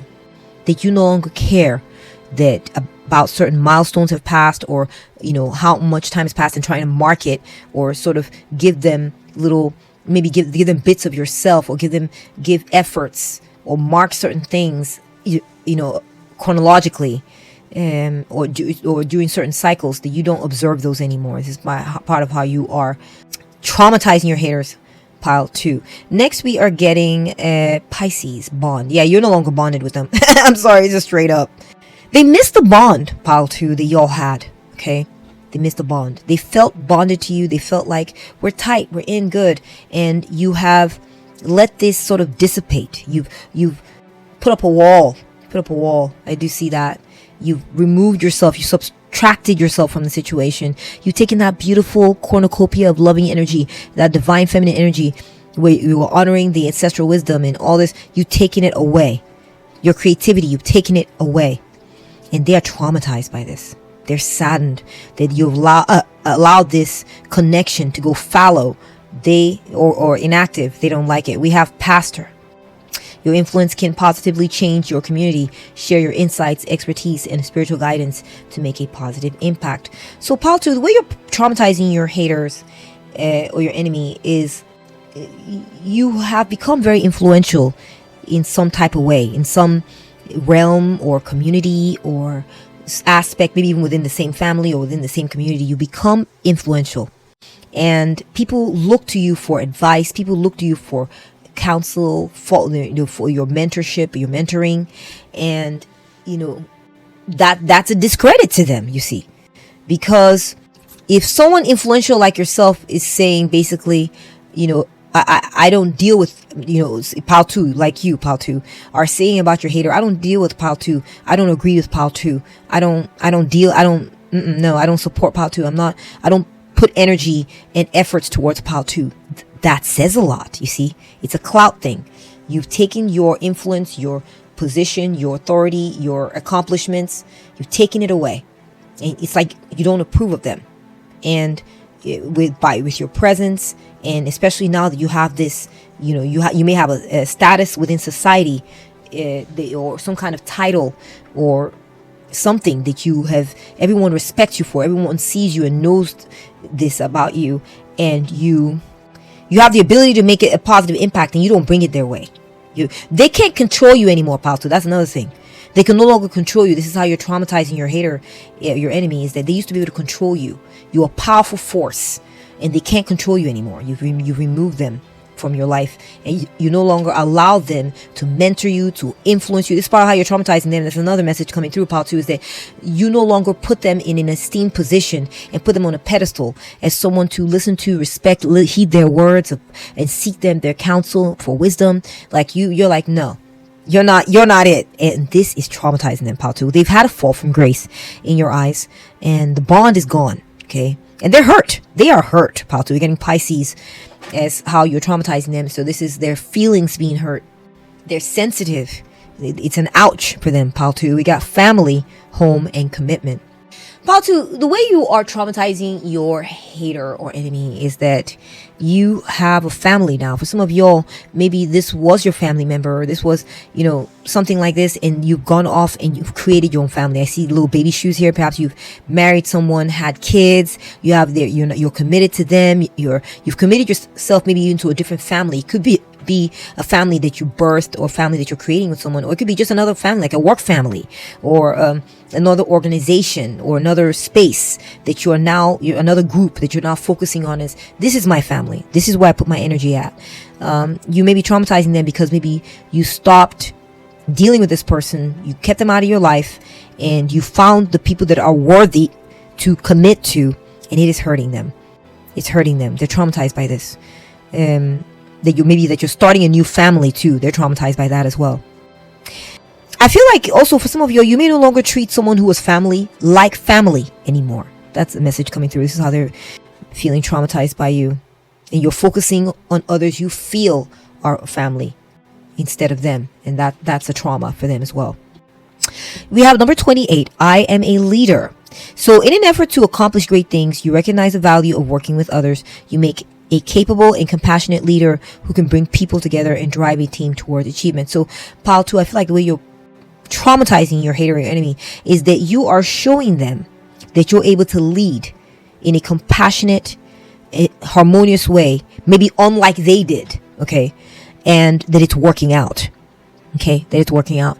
They may also be traumatized by the fact that this is making them look like, oh, so I guess I sucked at that. I'm not a good leader. So they've gone to do this thing somewhere else. Okay, and it's working out very well for them wherever they're at. Okay, pile 2. That's what they're thinking about you. You're traumatizing them also, pile 2, because I think they thought that you were supposed to be a follower of theirs. You're supposed to just do as they said. And you're showing that you're actually a leader and that you are just trying to harmonize with them.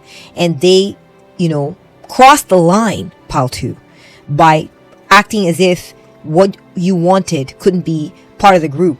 I bet they're regretting that now. That's what I'm sensing, that big time. Okay, that what you wanted or how you want to do things could not be included as part of the group's values, and they are hurt, pile 2, that you've taken your ideas and you're using it to lead a different group, lead in a different space, and it's going really well. We have the Diamond Dreamer, material wealth and true prosperity, pile 2. Oh my gosh. They are traumatized because you're doing very well financially, or you appear to be. You're just, things are working out for you. I'm seeing like Aladdin here, like rubbing the lamp, and then, what is your wish? And what is your command? They feel that you have this bottomless pit of good things, finances, money. Things are going really well for you. And on the flip side, they're empty. Okay. They may be on empty, pile 2. They may be feeling like, where's the money coming for me? Where's, I'm supposed to be getting money coming and all this, but the money's not here. Or, it just, things seem bare or sparse for them for some reason.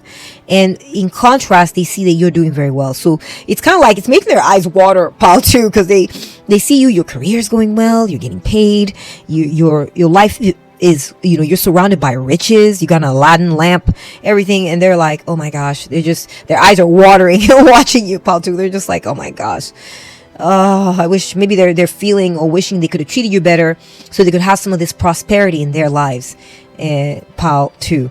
Okay, so we have number 63, aiding. So pile 2, you're traumatizing your hater right now because you're really focused on helping other people. You're helping other people, you're not helping them. You're helping other people. Or also another way that you're traumatizing them is, they're being traumatized by you, is you're focused on taking care of your own. I feel like you may have I'm getting a story emerging here for a few of you or some of you, where this was a family you used to belong to. You left and you went to go create your own family, and now you're focusing your resources, your time, your energy, your love, your all the benefits of all the work you've done, everything, your profits, all that, on taking care of the young that you're growing, your own kids, your own life, your own children, and you're no longer caring about them. Okay, you no longer view them as your family. You're like, you're not my problem anymore. I don't want to care about you. I don't include you as the ones that I take care of. And so you stopped taking care of them, right? You stopped looking out for them and throwing them some little bones, or being emotionally caring of them, or throwing them some type of acknowledgement, and saying, checking in, how are you, and seeing how you can help them and how you can be there for them. You left them hanging. You are no longer there for them in that way. Okay, I'm just seeing emptiness. They may be in the room in the house that you used to occupy, and you're gone too. That's coming through for a few of you. We have 4, Newt, understanding. Let me cover that up. So pile 2, the way you are traumatizing your haters.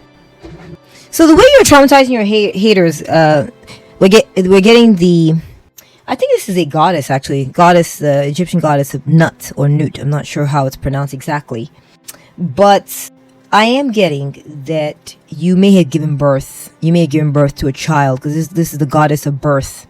And so I am getting that coming through. It's pretty consistent, and they are traumatized by it. You may have given birth to a child, and you're not bringing your child to them, or you may have given birth to a child, or maybe not a child, but just something else. You've given birth to something else, and so this is defined and sort of sealed, this sense of, I do my own thing, and it's separate from you. You now have a solid reason to be separate from them and focus on something else, and focus on taking care of something else. Okay, I'm also getting pile 3, the how you are traumatized. So they're feeling abandoned. They're feeling like they're not your priority. They're not your focus.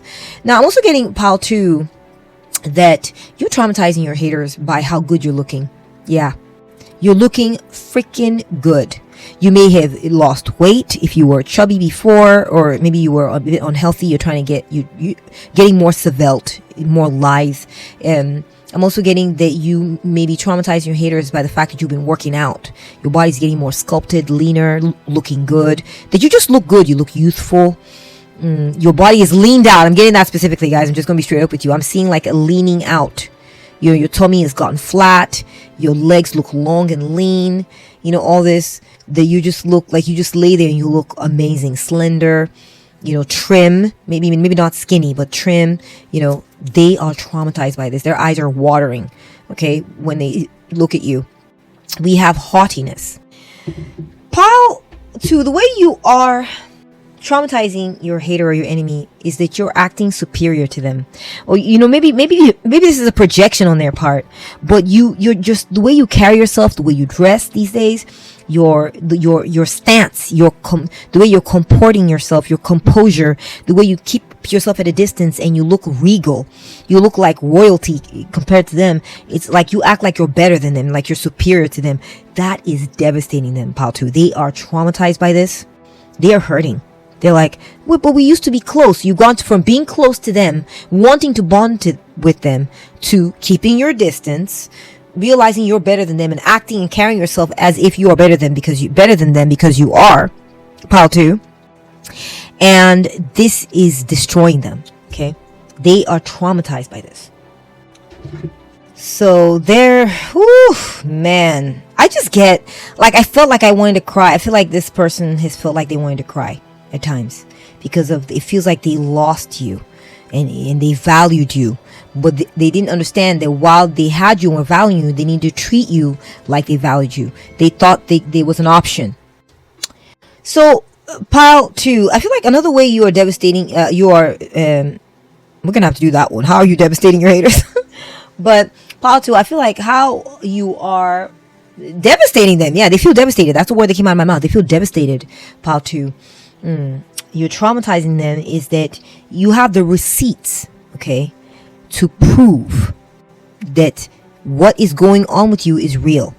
That you are that you're a person of standing. It's not fake. It's not a put on. You're not pretending. You have the diplomas. You have the certificates. You have, if you own something, you have the receipt of the purchase. You add the money. You went up there. You bought it. Everything about you is real, pile 2. This is how you are traumatizing your haters, pile 2. That you are real. You're real. None of it is fake. None of it is a put on. Because they may be tempted. I feel like they were tempted to think, well, maybe they're just putting on airs. Kind of like you saw the peacock here. Maybe we're just putting on airs and pretending so that they can act like they're more, so they can kind of like try to stick it to me or make others feel sad or something. Maybe they're just pretending. How some people pretend that they're rich and they'll be in debt up to their eyeballs trying to prove to everyone that they're rich, but really they're not, right? They just owe a bunch of debt. They thought this about you, but they found out and they realized that you pay for stuff, that you own things outright, that you are actually an owner and you're not in debt up to your eyeballs, and that you are, this is traumatizing your hater, pile 2. Also, I'm getting the pile 2 that maybe it's almost like, I feel like it's a very specific story for just a few of you. There was something you wanted to give them. There's something you had for them, but because of what happened, you returned that thing. Okay, you went and you had the receipt, so you returned that thing, and you got your money back. Or perhaps they were a client of yours, or someone you did business with, and you said, no, I don't want this stuff anymore. Here's all the stuff back. Give me my money back, and you did a return. You brought it in within the return window and you got your stuff back, and you're like, I'm removing my resources from you. I'm removing my support from you. I mean, obviously you don't care about customer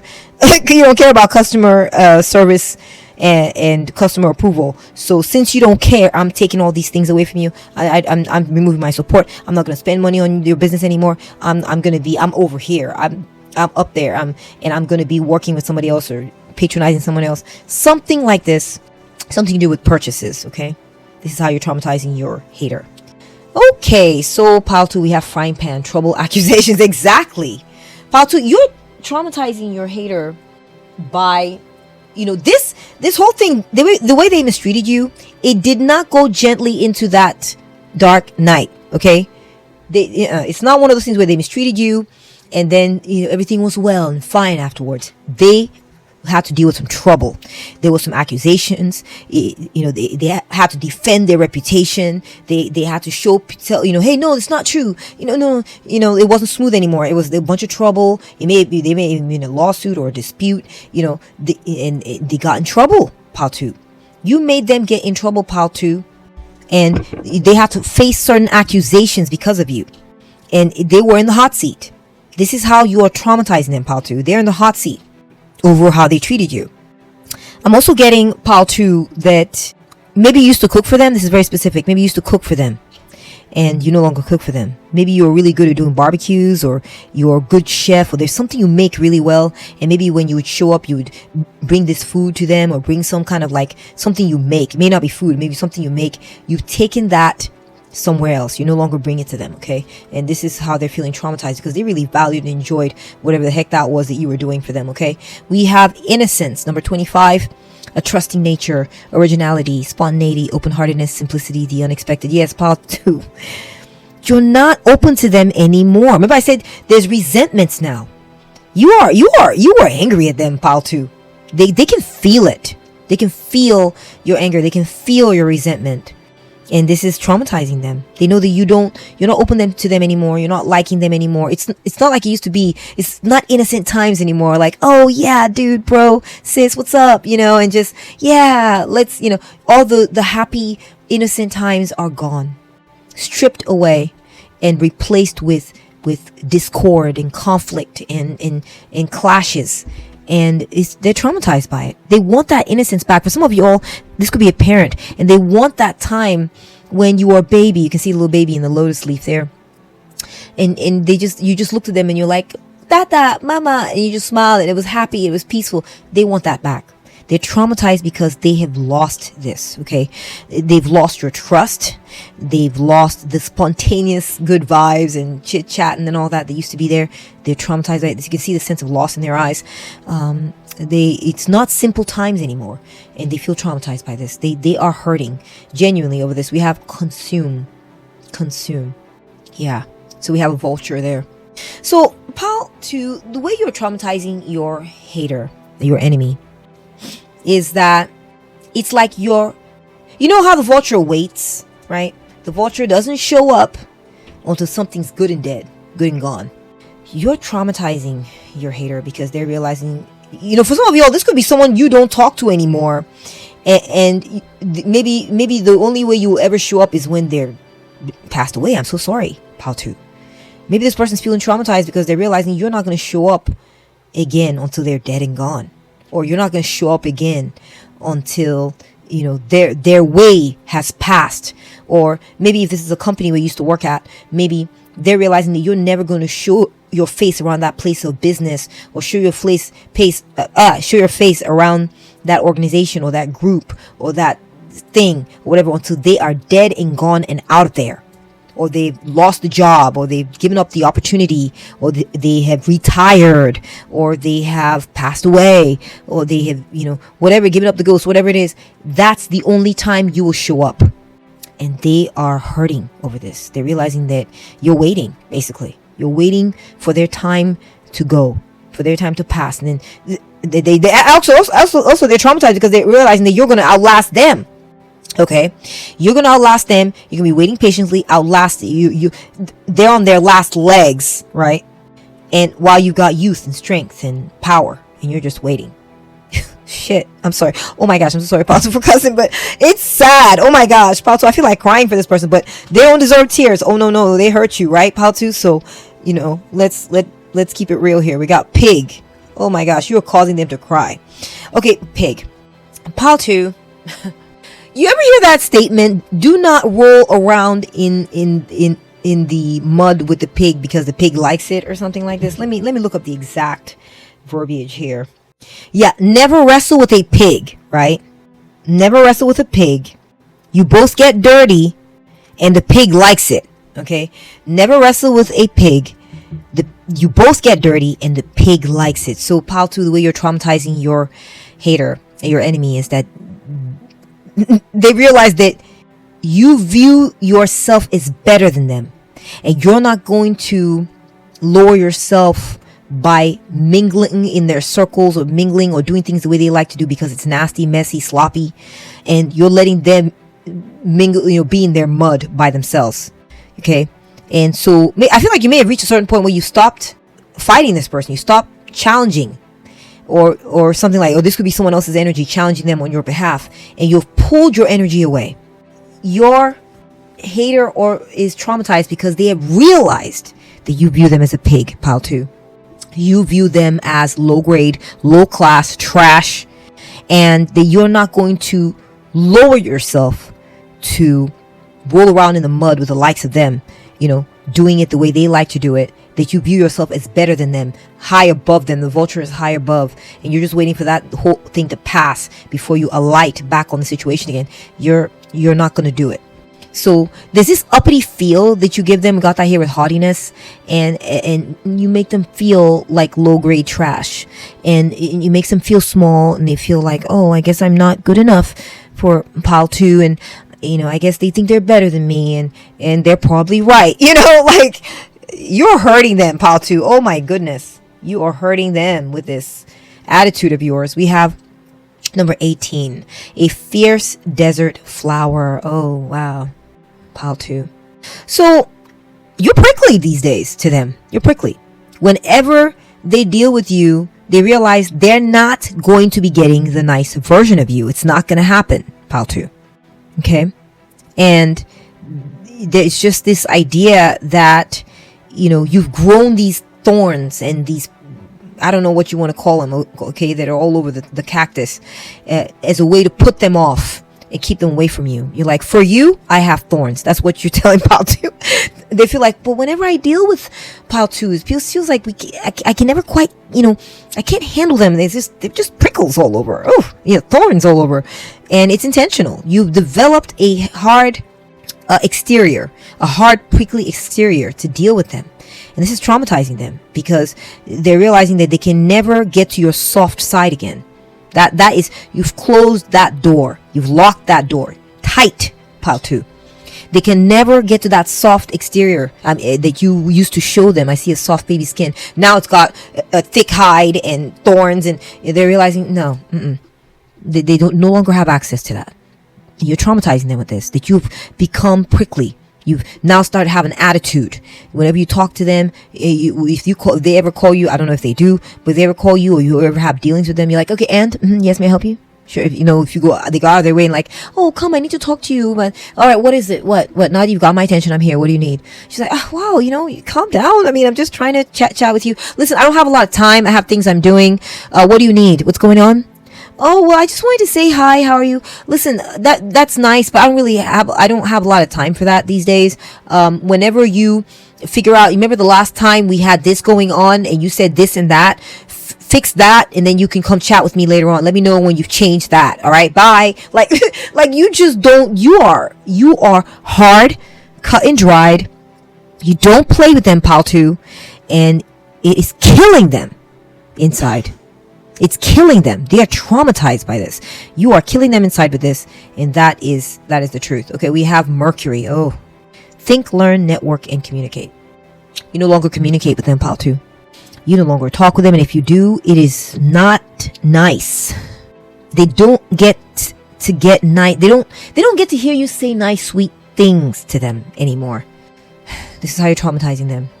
They are hurting over this, pal, too. They don't get to have that, or you push them away, you repel them, and so there's no communication at all. Or if there is, it's hard to get to. It's hard to get by. Death. You've ended.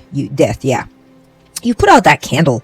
You can see the candle's been put out, and you can see the smoke coming off the wick.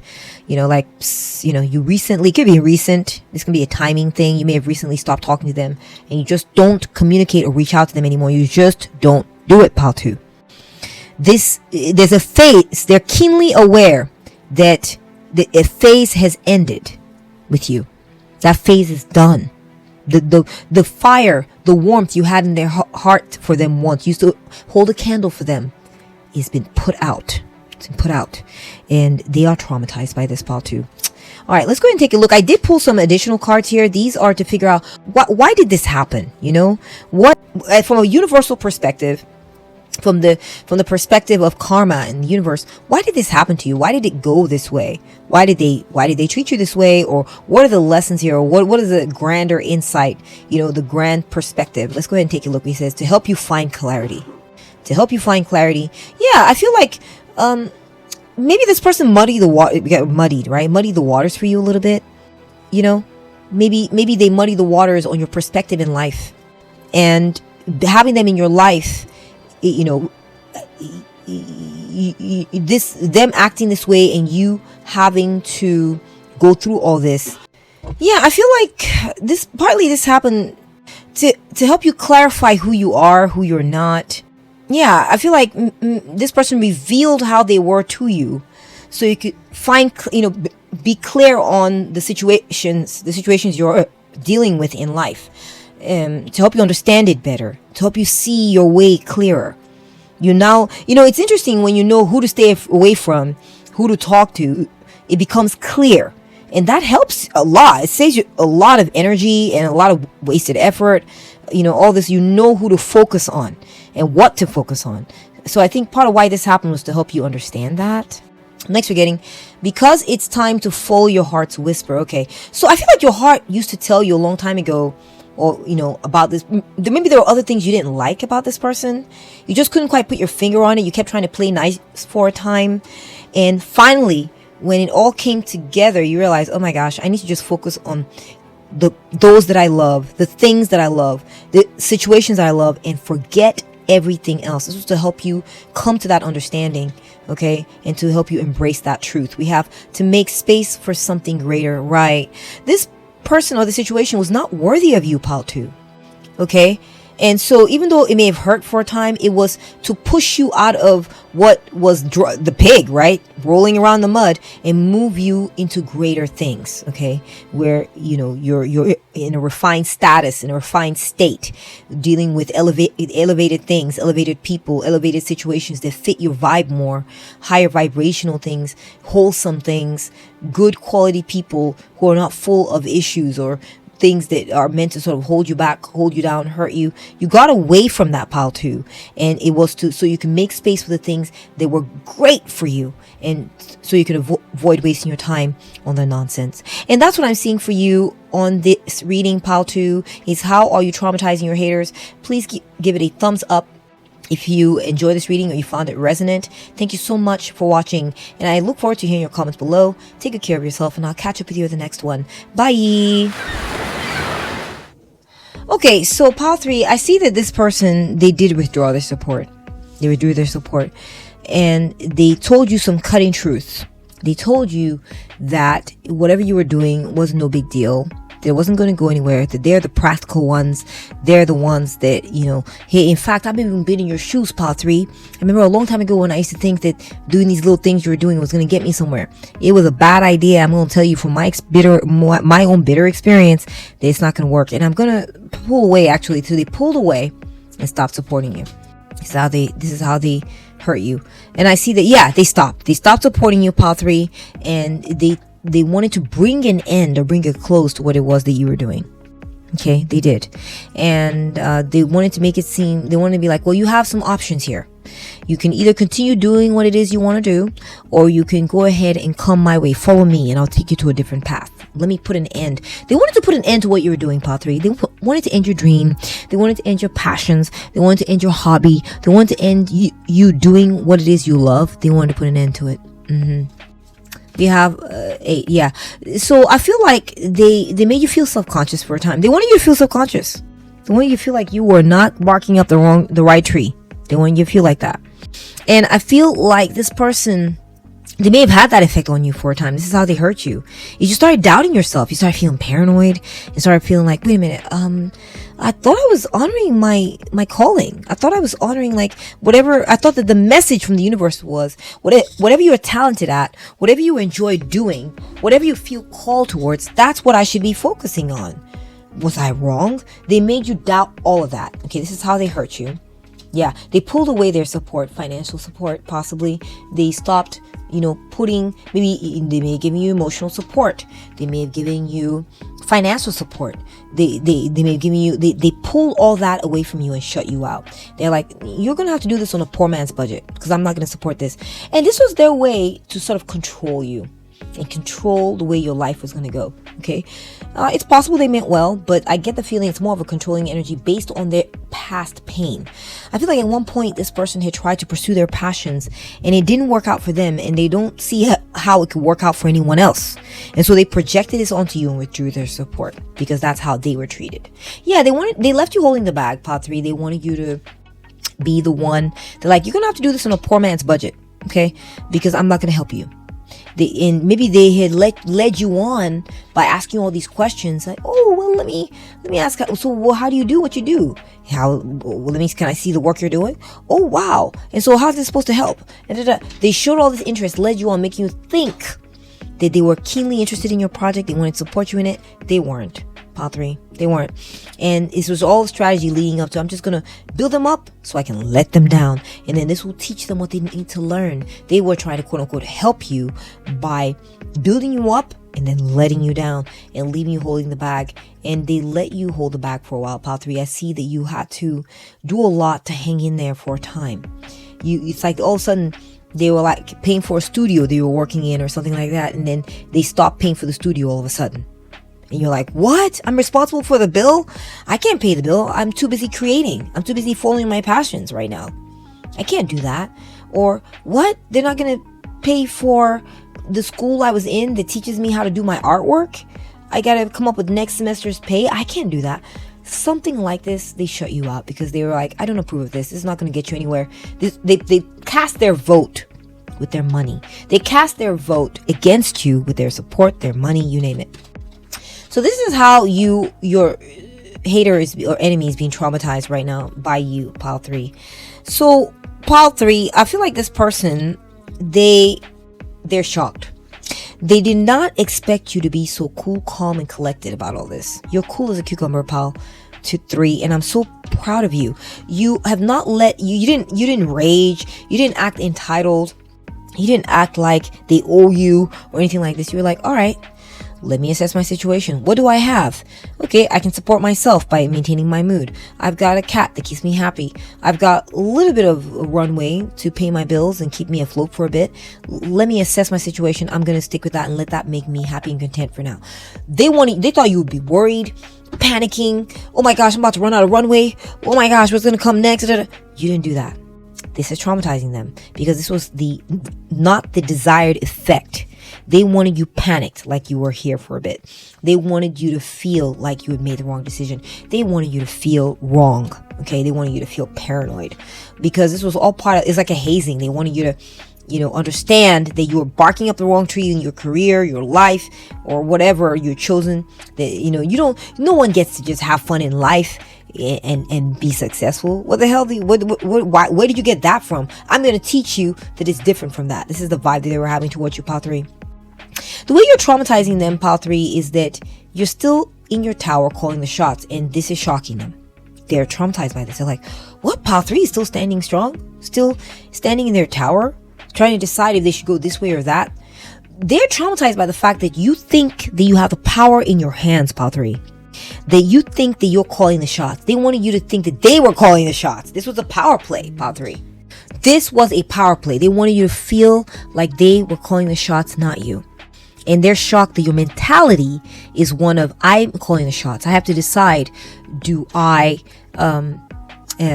stay in my comfort zone, or do I go ahead and step outside of my comfort zone and try something bold, something big? They didn't realize that you were an independent thinker. This is how you're traumatizing them. That you have a stronghold too, Pile 3. That you have a stronghold of, people like you. They didn't realize that you had some sort of like runway. They thought you were completely dependent on them. They didn't realize that you were being conservative, frugal, that you had some stuff saved up, that things are going to be lean. Yeah. And you're not affluent and you don't have all this, but you have something. This is how you're traumatizing them. This was a power play. They wanted you on your knees, Pile 3. We have the Page of Pentacles. So Pile 3, the way you are traumatizing them is that you took notes. While they were helping you, you were getting information from them, okay, about you were taking this seriously. They viewed you as, oh, this person's just playing around. Pile 3 is just playing around. Life is a lot more serious than this, Pile 3. You can't just be doing whatever it is you're doing, thinking you're going to be able to pay your bills later on. It just doesn't happen like this. This was all coming from a place of their experiences. They were hurt in the past. They were abandoned. They tried to follow their passions and it didn't work out. So Pile 3, they're trying to teach you a lesson, and they're realizing that you took your life seriously and you maybe remained in school or you continued to work on your plan, that you were serious. You may be junior, but you're serious. You may be junior, but you're concentrated, and you take things, you're by the book, you're by the numbers, you don't play. And this is how you're traumatizing them, because they did not expect you to be like this. Possibly, I also feel like the way you're traumatizing them is that you are continuing to invest in your situation. You're investing your time, you're investing your energy, you're investing money, whatever little money you have, you're investing in it. You're continuing to. You're evaluating your situation honestly and seriously. You are taking yourself seriously, Pile 3. You're not giving up. This is how you're traumatizing them. They wanted you to give up. They wanted you to give up and take the other door and come with them. Like, oh, come take the other door and come meet me in this house and do what I tell you to do. That's how you're going to succeed, not whatever this is that you're doing. And you were like, okay, they didn't understand that they eliminated themselves from your option list. That you were going to keep doing what you were doing. It wasn't about that they get to decide. It was about they get to decide if they're going to support you or not. And they decided they were not going to support you. And that, they're traumatized by the fact that that's how you view it. You don't view it as they were the deciding factor on whether you're going to do this thing or not. They're traumatized by the fact that you view it as they no longer support you and you need to keep doing what you're doing and find some other way to support yourself. Wow. Okay, we have the star. Yeah, Pile 3. Your enemy or hater, you are traumatizing them by the fact that you hold on to hope. That you are glowing with hope. That you have faith in your situation. For some of you, you may even had a bounce back, and it's made them feel insecure. They're like, wait, what? How is Pile 3 bouncing back? I removed my support. This should have cut them off at the knees. How are they? It's like you are surviving on faith. You're surviving on hope. You're continuing your journey on magic, Pile 3. It's magical. You are magical, Pile 3, and this is part of how you're traumatizing them. They're realizing, part of it is too, they're realizing, oh my gosh, I was manipulated. That's what they're thinking. They're realizing, I was manipulated out of my dream. I was manipulated out of following my passions, out of following my North Node. Someone got to control me because they had the money, and I couldn't last and hang in there like Pile 3 is doing. So you're showing them up, Pile 3. This is how you're traumatizing them. You're showing them that you're better than they were. That you are the real deal. This is your calling. You are special. You're meant to do something. And that you're healing from what you did to them. It's how you're traumatizing them. You're healing. It didn't cut you off at the knees. It didn't destroy you. You survived, and you're continuing, and you are not discouraged. You did not lose faith, and you did not feel insecure. You did not remain that way. You healed. You healed. What they were trying to do failed, right? This is how you're traumatizing your hater or your enemy. So I see also that you're traumatizing your hater or enemy, Pile 3, by showing your intelligence, your sharp mind, that you have clarity, that no matter what they threw at you, you were able to see your way through it. That you had a breakthrough regardless of being in dire or needful circumstances. In fact, this may have motivated you to, how they say necessity is the invention. No, wait a minute. Necessity is the mother of invention. That's what it was. Okay.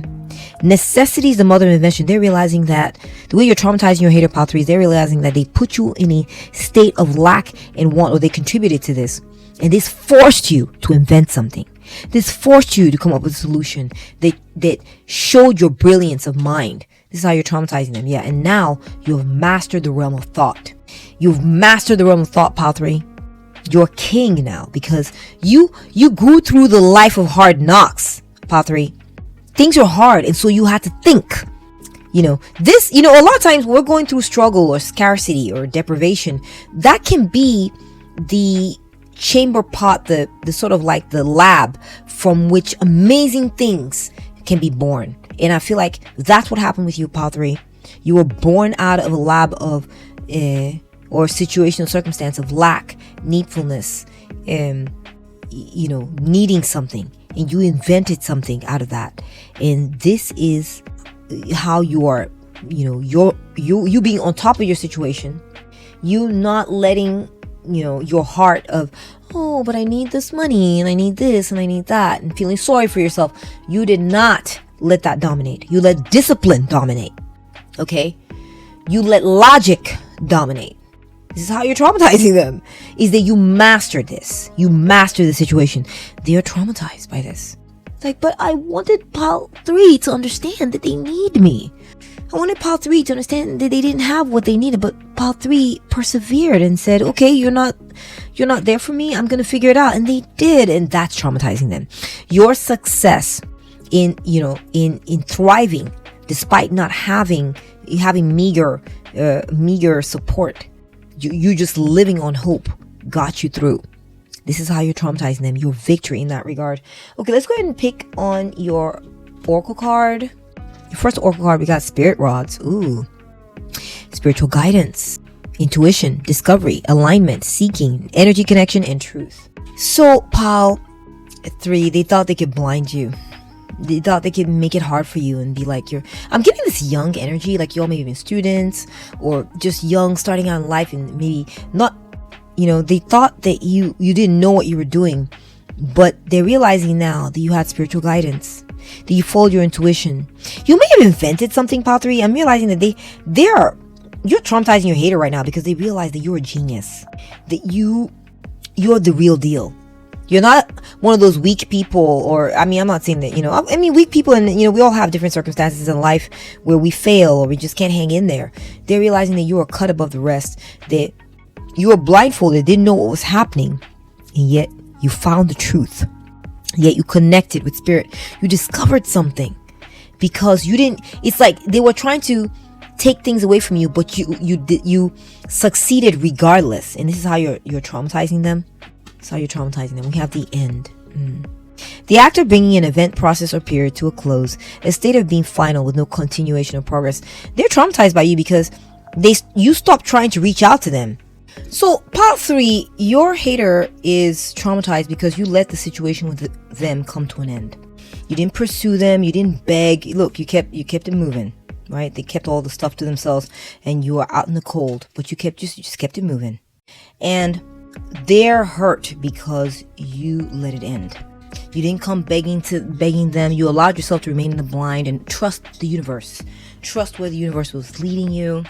You aligned yourself with that. You closed your eyes to them. You didn't view them as an option. You cut them out, and you didn't continue it.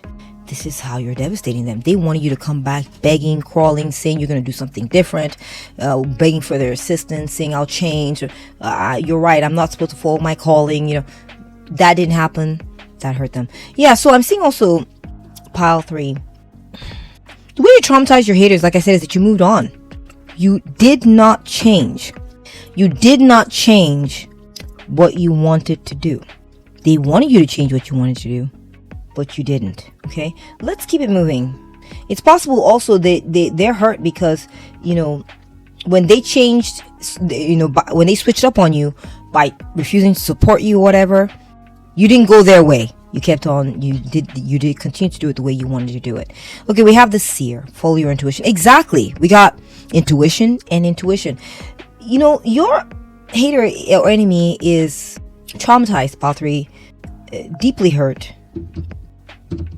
And deeply, they're disturbed, okay, by the fact that you chose to follow your intuition, that you chose to trust your own intuition, that you trusted yourself. You didn't trust them. You trusted yourself. And, like I said, they wanted to control you. They wanted you to be a puppet and do what they say. And And the way they tried to do that was by saying, I'm going to, use the carrot to lure them over this way. You didn't go there. You kept on your way. You didn't go the road that they put in front of you, the well-worn path. You decided to go off into the wilderness and do your own thing. They felt disturbed by this. They felt deeply disturbed. You felt deeply disturbed by the fact that you trusted your intuition. For some of y'all, maybe you chose a line of work or something you're doing where your intuition plays a big role, and they're disturbed by that. They didn't want you to view your intuition as something powerful. They did not want this, pile 3. They're deeply disturbed by this. We have Cavern of Secrets. Venture into the cavern of secrets where mysteries dwell and undiscovered wonders lie concealed in shadow. Mysteries, discovery, hidden. So, pile 3, another way that you are traumatizing your haters is that you decided to keep your secrets to yourself. You stop exposing yourself to this person. You stop letting them know what was going on with you.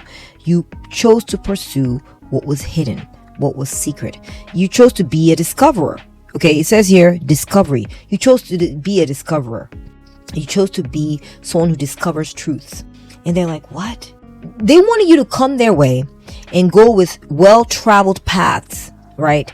And that all the truths have been revealed. You don't have to go forge your own path and all that. But what they underestimated about you, pile 3, is that you are a waymaker, okay? You were born to discover a new path. You were born to travel roads, to take roads less traveled. Okay, you're not the usual, pile 3. And they're disturbed by the fact that you chose the path of mystery, right? That you chose to be someone who discovers things. You choose to go look for what's hidden. They're deeply disturbed by this. They wanted you to come to your senses, quote unquote, and go the way they were wanting you to go. Now we have a constellation, Virgo Justice. Okay. Oh, look, we got Virgo here as well. So pile 3, you're traumatizing your hater because you prefer to trust the law of karma. It's funny because they underestimated you, pile 3. They thought that you were there to be led or something like this. They thought that you were there to be led. They didn't understand that you follow constellations. You follow the stars. You follow your inner compass. And the theme keeps repeating, pile 3. They're really hurt and disturbed that you chose to follow your inner compass. That you chose to honor the truth of your situation, the truth of who you are. That you see things clearly and you prefer to, no matter where that leads you, go with that truth. This is how you're traumatizing them. This is all about control, pile 3. They want to control you. Okay. We have talk less. Yeah, this person is traumatized because you don't talk to them anymore. Keep your secrets to yourself, like we said earlier, because it is important for you to maintain consistency in your actions. Okay, part of why you're not talking to them is you're like, I'm not going to let you derail me. I get it. You're not in support. And so therefore, I'm not going to reveal my plans to you so you don't derail me. Okay. So it's like every decision you make, everything you're doing, pile 3, the reason they're devastated is it's like you're being guided by some unseen intelligence that's telling you, yeah, they've taken themselves off the plate. They're not going to help you. But here's what you're going to do. And part of what you're going to do is you're going to assess yourself, be serious, be focused, be disciplined, go continue on your path anyway. Stop talking to them. Don't talk to them. They're not an ally. They're going to try to derail you. They're not helping you, so they're not the one you should be talking to. Like, they feel like you're operating with so much wisdom, pile 3. They feel that it's like you know what you're doing, which you do. They're shocked by it because they are experienced, this person. Okay, they are experienced in life and they've been through things and they've developed a certain intuition themselves. They've developed a certain level of experience and they can tell from their perspective that it's almost like you have wisdom beyond your years or something like this. Okay, we have 000. I am a creator. What did I say, pile 3? Okay, so I wanted to make sure that I had your cards on track here, pile 3, because I pulled the same exact sequence for everyone, and I want to make sure that you are on track here, pile 3. So it says 000. You are one with the creator and there are no limits to what you can achieve. You have the ability to create something new and incredible in your lifetime here on earth. So Pile 3, you're traumatizing your hater enemy because they're realizing you're an inventor. Yeah. They're realizing that you're here to create something new. That you're here to travel paths you're here to take paths that are less traveled than others. They underestimated this in you. They misunderstood this in you. And they're realizing that from their experience perspective, they missed the signs that you are special and that you know what you're doing. And that you're going to end up in a path that where they're going to end up being one of the ones who helped make you by turning their backs on you. I don't think they wanted that story, Pile 3. I don't think that they wanted to be part of your story in that way. I don't think they did. They thought that it was going to be the story that they expecting for you was, I tried to help them, but they turned down good help and then they failed, right? And that's not what's happening. They're realizing you're traumatizing them right now because they're realizing that you're acting like someone who knows what they're doing, who's being guided by inner light, and that you're on the right track, regardless of whether they're helping you or not, or supporting you or not. We got the masculine. So Pile 3, this person feels that you are on your masculine. You're showing them that you're the boss. Okay. I'm not saying that, men the boss, no men are not. I'm just saying as far as these qualities or traits. Okay. When we talk about the masculine, we're talking about assertiveness. We're talking about aggressiveness. We're talking about taking charge, taking control. There are women we have the masculine and the feminine in us. And so do men. So it's not about, you're a woman, so therefore you don't have that, or you're a man and you should be like that. It's that you are taking charge of your situation. It's symbolic. You are traumatizing your hater or enemy because you are taking charge of your situation. You're being disciplined. You're working out. You're staying on point. You're staying on top of what you're supposed to be staying on top of. You're staying focused. You're building your muscles. You're smart. You know what you're doing, and you're trying to invent something. And this is serious, and this is for real, and you really are on point, actually. Okay, so again, the theme continues. It's the same message. It keeps repeating. Let's see what else is coming through for you. The keeper of the scales, fairness and balance.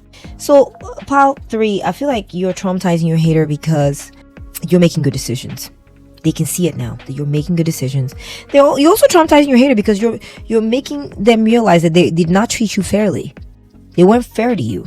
Okay, and they didn't measure you correctly. That's another message coming through. They were off on their measurements of you. I also feel like your hater or enemy is traumatized by you because it's like the measure you mete out to others is the measure that you shall receive. So I feel like your hater or enemy is traumatized because you're treating them the way they treated you. Okay, you're treating them in a very level and measured kind of way. If they stopped talking to you, you stopped talking to them. If they withdrew support, you withdrew support. If they went silent, you went silent. They're traumatized by this. They thought that because they thought they had some kind of advantage over you, because they have money or whatever, or they had a place for you to stay or something like this. And they're surprised. They thought that you were on the lower end of the pecking pole or whatever, and that you would maybe beg them or reach out to them or try to implore or prove yourself or something. None of that happened, and that is hurting. They're deeply disturbed by this. We have Rain, number 53. So your hater enemy is traumatized by you because you found help somewhere else. You may have gotten assistance or help from someone else. You went ahead and got the assistance or the protection of someone else. Maybe you went and found a job, and this job is giving you're working this job, and they are not only paying you, but they're protecting you, saving you from a rainy day by maybe giving you a good 401k, or they allow you to take time off to go work on your passion that you really believe in, or something like this. You found a different kind of protector, Pile 3, and it is your intuition, we got the seer, that led you to find this other protector that was not them. Okay, we're getting a goddess Hathor, intelligence. Yeah, you're smart. Yeah, we got intelligence. Your intelligence is making their eyes water, Pile 3. Their eyes are watering over how intelligent you are. Your intelligence has led you to pursue the things you love, to pursue beauty, to maybe use some of your musicians, to stick with your music, to be fertile and abundant. pile 3. I feel like for some of you, this is true, that your hater or enemy, you're traumatizing them because things are working out for you. You're being protected. You're getting abundance anyway without them. All while getting to keep your secrets. All while getting to follow your intuition. All while getting to trust yourself. Things are flowering, growing. Goddess Hathor represents motherhood, which implies abundance and things, fruition. Things working out for you. Whatever it is you wanted to birth is being birthed. So I feel like maybe they heard that. Let's just say you're an artist or something like this, okay? They heard that maybe you've gotten the protection of someone else and you're going to be okay, and you recently opened a studio and you're getting to showcase your art, or you got to submit they're like, wow, this stuff is still happening for pile 3. That's what they're realizing, and they were not a part of it. They showed you, I'm not going to support you in your dreams. I'm not going to support you in your passions. And what you showed them is, okay, I'll find someone else who will, and you did, and you're thriving, and you're getting to do it anyway. This is how you're traumatizing your hater. We have sorrow. Yeah, your hater is hurting, pile 3. I kept saying your eyes are watering. They're crying over this. They're hurting. And it could be symbolic. They may not be literally crying, but they feel sad about it. They go through periods of mourning over the loss. They feel like they lost a star in you, pile 3. They lost someone special, someone destined for great things, someone who was appointed by the universe to carry out a certain vision. Okay. I'm remembering this Ralph Waldo Emerson, from his essay. He wrote an essay called Self-Reliance. Yeah. And it's the philosophy behind it is that you should honor what it is you came here to do. Honor your convictions and your actions rather than conforming to the expectations of others. If you feel strongly about it, you have certainty. You're supposed to be doing that. Do that. Don't betray yourself. Don't betray that inner calling. And I feel like this is how you're hurting them. They have sorrow over the fact that you're following your stars. You're following your north node. You're following your calling. You're using your intelligence to stay on point and honoring your inner compass. We have the BS artist. Oh my gosh, artists, right? I see that some of you may be artists. So pile 3. I feel like how you're traumatizing your hater right now. There's a couple of messages coming through. Is they're realizing, remember I said that they went through something similar? That when they were younger, or when they were younger in their path or younger in life, that they were maybe also wanting to do what you were doing. This is why they showed interest at first. Or something like it. And they realized that they were just playing around. They were the ones who were playing around. They were the ones who weren't good enough. They weren't supremely talented like you. They were just playing around with it. And so they woke up to that truth and went with where they were supported and changed what they were feeling called to, and decided to go ahead and do what where they were being supported, where there was money. And so it's like they sold out, right? They sold themselves out. So that's one message. Someone told them, your art sucks. You suck. And they stuck with them for a long time. They fell for it, pile 3. They fell for being told that their stuff was BS. They fell for it and they accepted it. They accepted that they were doo-doo, that their stuff sucked. And they're hurt that you didn't.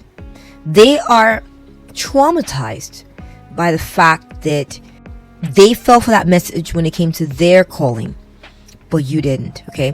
Another thing I'm getting to is that another message I'm getting is that you're traumatizing them because they said some things to you about your art, or what you're doing. They may have told you, this sucks, you're wasting your time, this is not going to go anywhere, and they left that with you, and they're realizing they were the source of that kind of naysaying energy for you, and I would say they regret it, and they're traumatized by the fact that they were the ones who said that to you. They have sorrow. They have a feeling of loss over the fact that they were the ones who were like, you suck. They were a detractor. They were a naysayer on the way to you when it came to a genius like you, and how a great genius like you with your artwork and your talent. And they saw that you were great, but they wanted to tell you that they thought they were, quote unquote, doing you a favor, and they were wrong for that, and they know it. This is how they are feeling.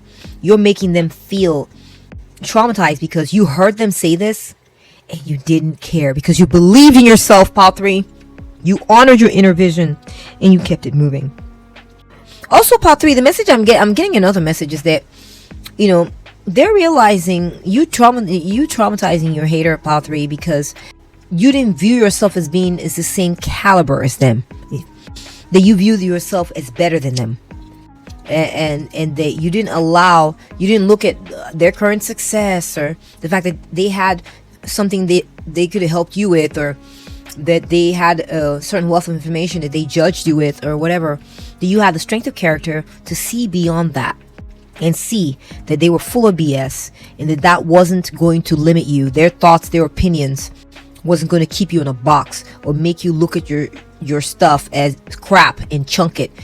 That was not going to be happening. This has traumatized them. You got heart, great happiness. Yeah, your hater or enemy is traumatized by the fact of how happy you are. That you are happy with following your inner calling. You don't want anything. You're not sacrificing anything by doing this. You're not feeling like, oh, will they approve of me? You're not feeling a lack of approval. You're not feeling hurt by that. You're not feeling hurt by the fact that someone didn't approve of you. You're not feeling hurt. Your happiness is innate, because as long as you are tied into your vision, as long as you're tied into your belief in yourself, and the fact that you're like, I don't care even if I'm blindfolded, I know who I am and what I'm supposed to be doing. They are deeply disturbed by the fact that you're happy pursuing this path. They're deeply disturbed. They're disturbed by your happiness and the success that you're getting, honoring yourself, honoring your inner vision, and honoring your intuition about where you should be. We got 50, the cauldron, inner alchemy, mastery, spiritual renewal, consecrate, contain, rejuvenation, discerning wisdom. Yeah, they're traumatized by the fact that you're smart enough to know where you should be and where you shouldn't be. No one, not even them, could dissuade you from that. That you're contained within yourself. You're not easily tainted. You're not easily misled, and you're not a fool on being led around by others, like you should do this, you should do that. That you're stable. You're a stable intelligence, and you keep your stuff together. You honor who you are. You know what I'm getting from this, part 3, is your hater enemy is traumatized by the fact that they didn't treat themselves this way.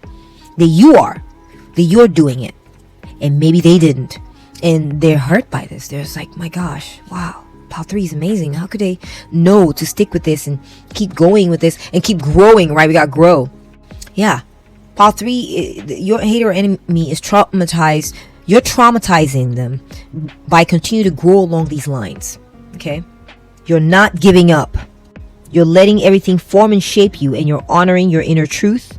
You're honoring who you're supposed to be. We got a Triskelion in here, and it is a Celtic symbol. It symbolizes, cycles, birth, life, death, and cycles in general. You're traumatizing your hater, Pal 3, with the fact that you let that connection die. You let whatever they were trying to do, and then they said they weren't going to do, die, and you've moved on. You're honoring the cycles. Your life is about the cycles, and you continue to grow along those cycles. You don't get derailed. You follow the cycles. You're like, all right, that one didn't make it. Okay, they're not helping me buy it. Next, I gotta let that your situation, whatever your hater enemy was trying to help you with, let that situation die. Now I keep going. What's gonna come along? Okay, I'm gonna grab that and keep going. You're traumatizing your hater with your inner fortitude. With the way you keep yourself contained, you keep your secrets to yourself, you keep your energy to yourself, you honor who you are, you know who you are, you follow your inner calling, you continue on your way, you persevere, you're not derailed, you're sure as an arrow. Pal 3, you're sure as an arrow. I'm traumatizing them with that. We got playing cards. Ooh, that's interesting. So playing cards symbolize like a mini universe, okay? Because if you think about it, the tarot cards, I liken tarot cards to playing cards, and tarot cards reflect all of life's societal figures, cycles, luck, the human condition, and these bigger forces at work or at play in our lives to determine that we're operating under. I feel like you are traumatizing your hater or enemy right now because you hold all the cards in your hand, Pal 3. You hold all the freaking cards. You're not letting anybody hold your cards. Okay? And you're honoring your journey from, love, to prosperity, from struggle to wisdom, all of it. You're taking all of it. And I'm just get feeling they're a little proud of you, but they're traumatized because they exited this process. They didn't help you honor it. They weren't a healthy force in your life, and they know it. They understand that they were a detractor, a hater. And then you see that's the role they've taken in your life. And this is how you're traumatizing them. And the reason they're traumatized by this is because they're realizing you're destined for great things. It says you're wingless, you fall into the sea. Pile 3, they're traumatized. You're traumatizing them because they're realizing that you've let them fall away. You have let them fall away. You're like, I get it. You don't have the wings to carry me. You're not going to try to support me on this journey. I'm trying to rise to heaven, and you're saying you don't want to be part of that process. You want to fall into the ocean, and I'm fine with that. And so they're realizing they got no feet to stand on, Pile 3, as far as laying any claims in your life, as far as trying to say, oh yeah, I was there for Pile 3. I helped them with this. I helped them with that. I encouraged them. No, they're not a part of that story, and they regret it big time. They wish they were part of that story. That's what I'm getting to. They wish they were. The way they wish to be part of that story, Pile 3, is they want to be able to say, I saved Pile 3 from getting lost in the boonies with these, dreams and fantasies about becoming an artist and surviving that way. I helped get them away from that. I got them on a practical path, doing what I told them to do, and now they're a success. They want to be part of your story in that way. They want to be a part of your story in the way of, I helped Pile 3 follow their vision and become who they were meant to be. They didn't want that, and they regret that. This is how they're hurting. Okay, we got persistence, we got Earth, we got Taurus, Virgo, and Capricorn, which you have. Oh my gosh, guys, are you seeing this? We don't have Taurus, but we have Virgo and Capricorn. Oh my gosh. Yeah. So the way you are hurting your hater, you're traumatizing your hater, Pile 3, is they're getting to see what true ambition, persistence, and patience and practicality freaking looks like. You don't do it in comfy, cuddly situations, okay? You can still succeed while getting support and everything, but true persistence and ambition thrives no matter what. Okay? Thrives when there is lack, when there is no food, when there is no water, when there is nobody saying yesing you along. You persist anyway. You are traumatizing your hater over the fact that you are the example of that. Okay? This is making me think of that song, by NF, Hope. There's some lyrics in there. Grinding when you're told to just quit, right? Grinding when you're told to just quit. That you'd rather do something you love than take a pay cut. And take that pay cut. Okay? You never waver or change who you are just to try and gain some credibility so they can feel accepted by a stranger. It's a person that can take the failures in their life and turn them into motivation. It's believing in yourself when no one else does. It's amazing. You see, they're realizing, your hater enemy is realizing that's you, Pile 3. And that is absolutely freaking commendable. That is like the highest and the best. That's a gold standard. That is you. And it didn't have anything to do with, also, they thought, well, when you're out there and you're lacking, you don't have support, you'll figure it out that you need me, that you need to get your take a more traditional path or do what I'm telling you to do. They realize it completely backfired on them. This is how you're traumatizing them, Pile 3, is that you are a paragon of what it is to be truly successful. We have prophecy. Yes. So Pile 3, the way you are traumatizing your hater right now is they're realizing that it's like they can see it now. They can see it. They've had a prophecy, Pile 3, that you're going to do very well. They can see it. They can see it. It's coming. The lights are shining. They see that your future is bright and that you are special. And not only are you talented, but you are persevering. And you need both of those things to get there. And you've got them. You got the talent. You got the perseverance. You've got I honor my inner vision. So therefore, you will be successful. They know it.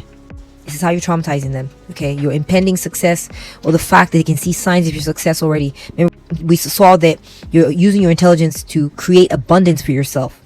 So I pulled some. These are just additional cards that I pulled to help us figure out why this person turned on you.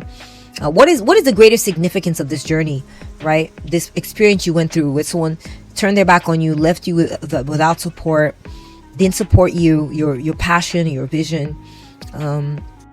They basically implied, I don't believe in you. I don't believe in what you're doing. You know, what is the universal message here, right? Why were you put into this? Is it because it's a blessing in disguise? Yeah. So I feel like pile 3, I feel like the reason you went through this is because where this person didn't support you is because it was a blessing in disguise. They weren't going to support you. They were trying to control you, right? And make you do something you weren't going to do. So you may have hurt and felt insecure or felt lacking, right? Insecure, lacking for a time, but it was for a purpose. The purpose was that, it seemed like that at that time, but really it's good for you to go through this lack and do without this person. It's good for you. And the reason it was good for you is, based on what we're seeing here, so you can honor your inner vision and be a true success. We have to help you break free from fear. You see? So we got the 8 of Swords, which implies insecurity, feeling self-conscious about what you've chosen, what you're doing. This experience you had was to help you break free of, oh my gosh, I don't need to be afraid. I need to trust in my inner vision. Trust that I was put here to do something. And so the universe will support me in it. I don't need to be afraid. So this helped grow you up. It was a growing up story for you, pile 3. Okay. We have because you're meant for more. Yeah. What this person was trying to offer you, it would have been more comfortable, but it would have kept you in a bit of a box. And you're meant for more. You're meant for greater. You know, a blessing in disguise, as in, you know, letting you break the chains away from someone who was limiting you so you could get to your destiny. And I feel like what you're meant for, pile 4, where you're going to end up is, I mean, you're going to own your own property. You're going to become a parent. You're going to be a good parent. You're going to provide what you are working on is going to blossom into a huge tree, and it create a lot of abundance in your life and support you and your loved ones. And not only will you have that, but you will have the satisfaction of knowing that you did it by following your calling. You did it by doing what you were put on this planet to do. You were worthy of your calling, and you stepped up to the plate. You did it, and you thrived. You will thrive, pile 3. I see a big bushy tree here, which means, you know, there's just never-ending abundance that's going to come of this. You're going to do very well. And that's when I've seen the cards for you, pile 3. If you've enjoyed this reading, please give it a thumbs up. Thank you so much for watching. And leave me your comments down in the comment section. I'd love to hear from you. Take good care of yourself, and I'll catch up with you at the next one. Bye! Welcome to your reading, pile 4. So how are you traumatizing your hater? Let's go ahead and take a look.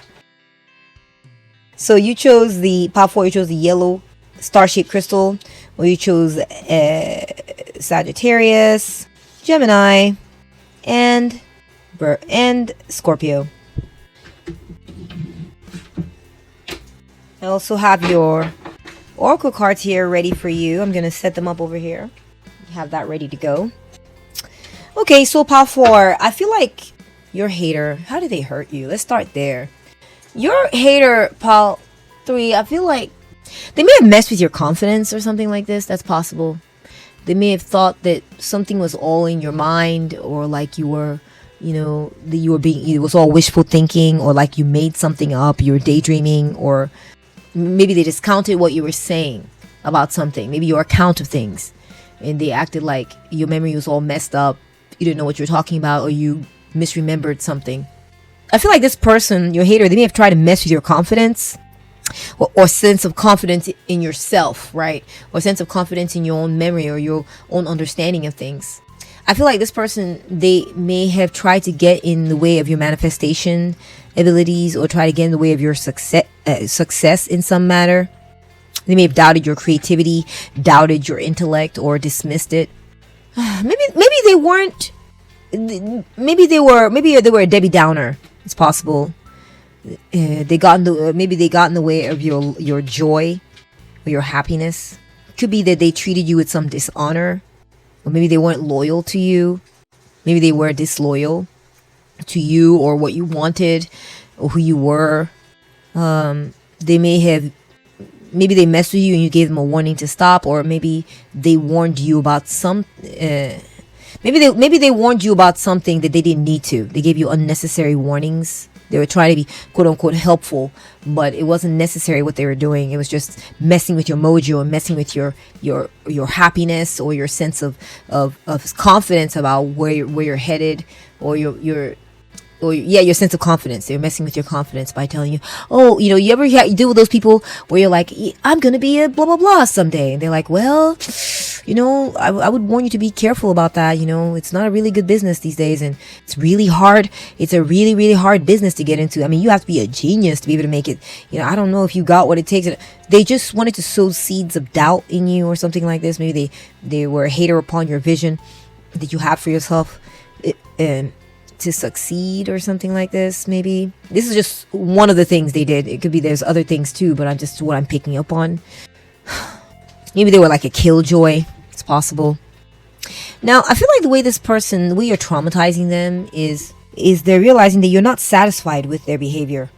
You're not pleased with the way they behaved. You're not pleased with them, and they're realizing that the things they were saying to you, that you were sensitive to it.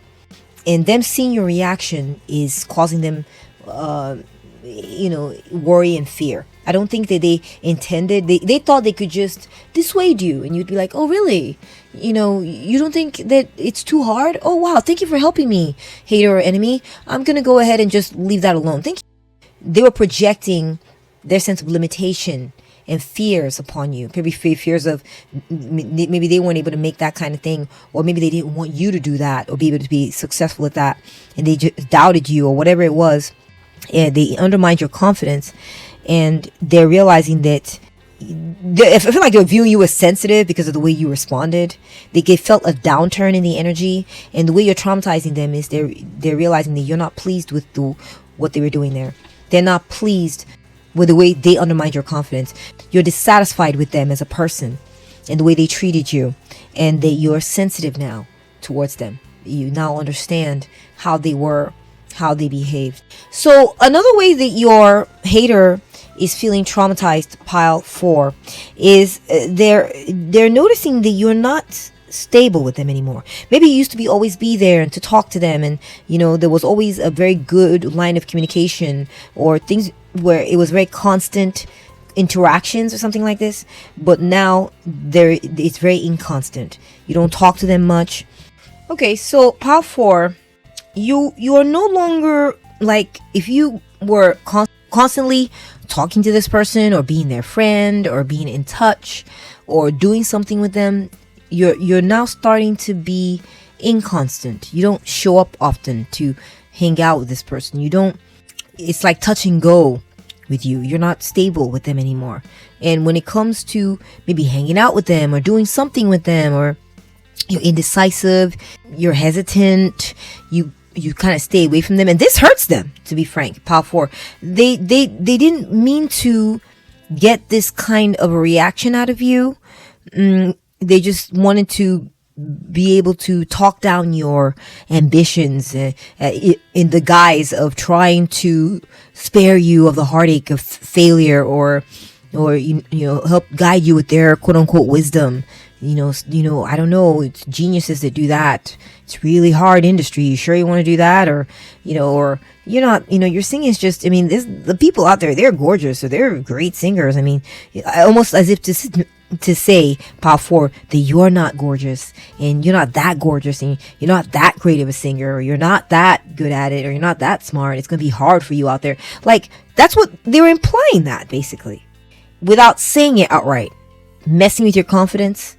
And so the way they're being traumatized is they're realizing that you no longer want to associate with them, and they were wanting your company. They wanted to keep you down low, keep your expectations low, and hold on to you. Maybe they didn't want you to move on from them. Maybe they didn't want you to become some big to-do, highfalutin, super successful person that didn't barely have time for them. And this may be their way of trying to keep you near them, keep you grounded. It's possible. Maybe it was subconscious, but the way that they're being traumatized now by you is that you're no longer interested in hanging out with them. It's not on anymore like it used to be. Okay. And additionally, something I'm seeing, another way you're traumatizing them, pile 4, is that you have now become very suspicious of them. It's clear. They can sense that you don't trust them anymore. That the trust is gone. And that you're no longer, you're in fact, you're even more into what it is that they told you not to do. You're even more into it now. And they're finding this very disturbing, Pile 4, because it's like the opposite effect they were trying to have. Okay. Very interesting. Okay. Let's go ahead and take a look at your tarot cards. Oh yeah. They tried to, this person stressed you out. My gosh, Pile 4, I'm so sorry. The way this person hurt you is that they stressed you out, they worried you, they caused you stress, they triggered anxiety inside of you, they made you feel hopeless, they may have caused you trauma in some type of way, or made you feel like your situation was hopeless, like you weren't going to be going anywhere, nothing good is going to be happening with you. This is someone you know for a long time. It could be someone you grew up with. Perhaps they've been doing this to you since you were a child. Pile 4.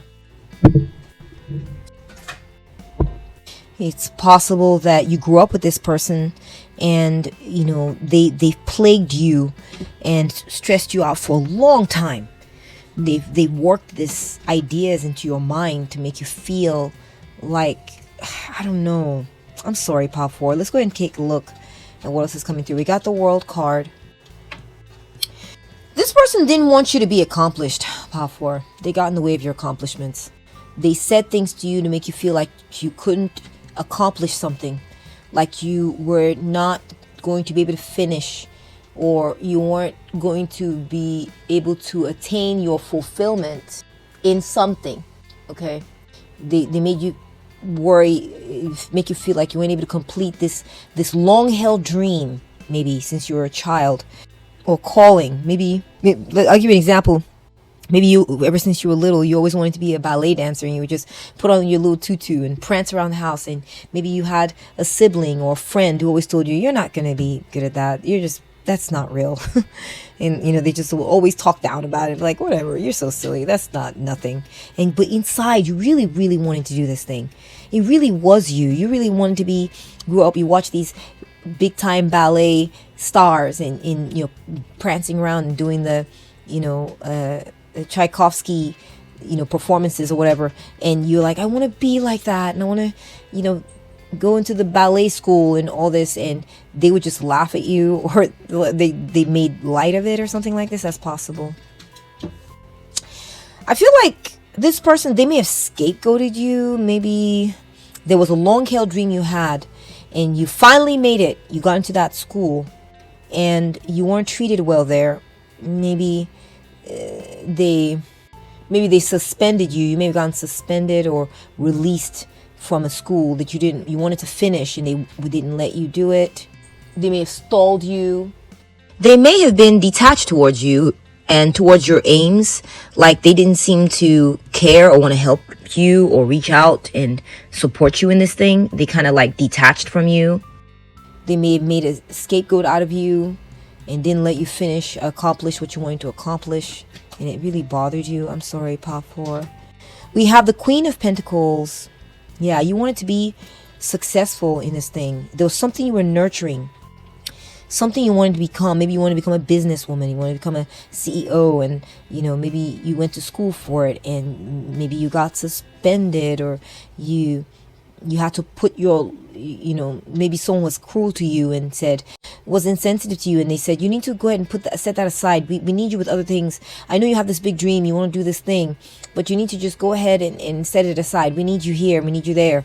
And they got in the way of your dreams, and you becoming well off, or you becoming a stay-at-home mom, or you become whatever it is you wanted to do.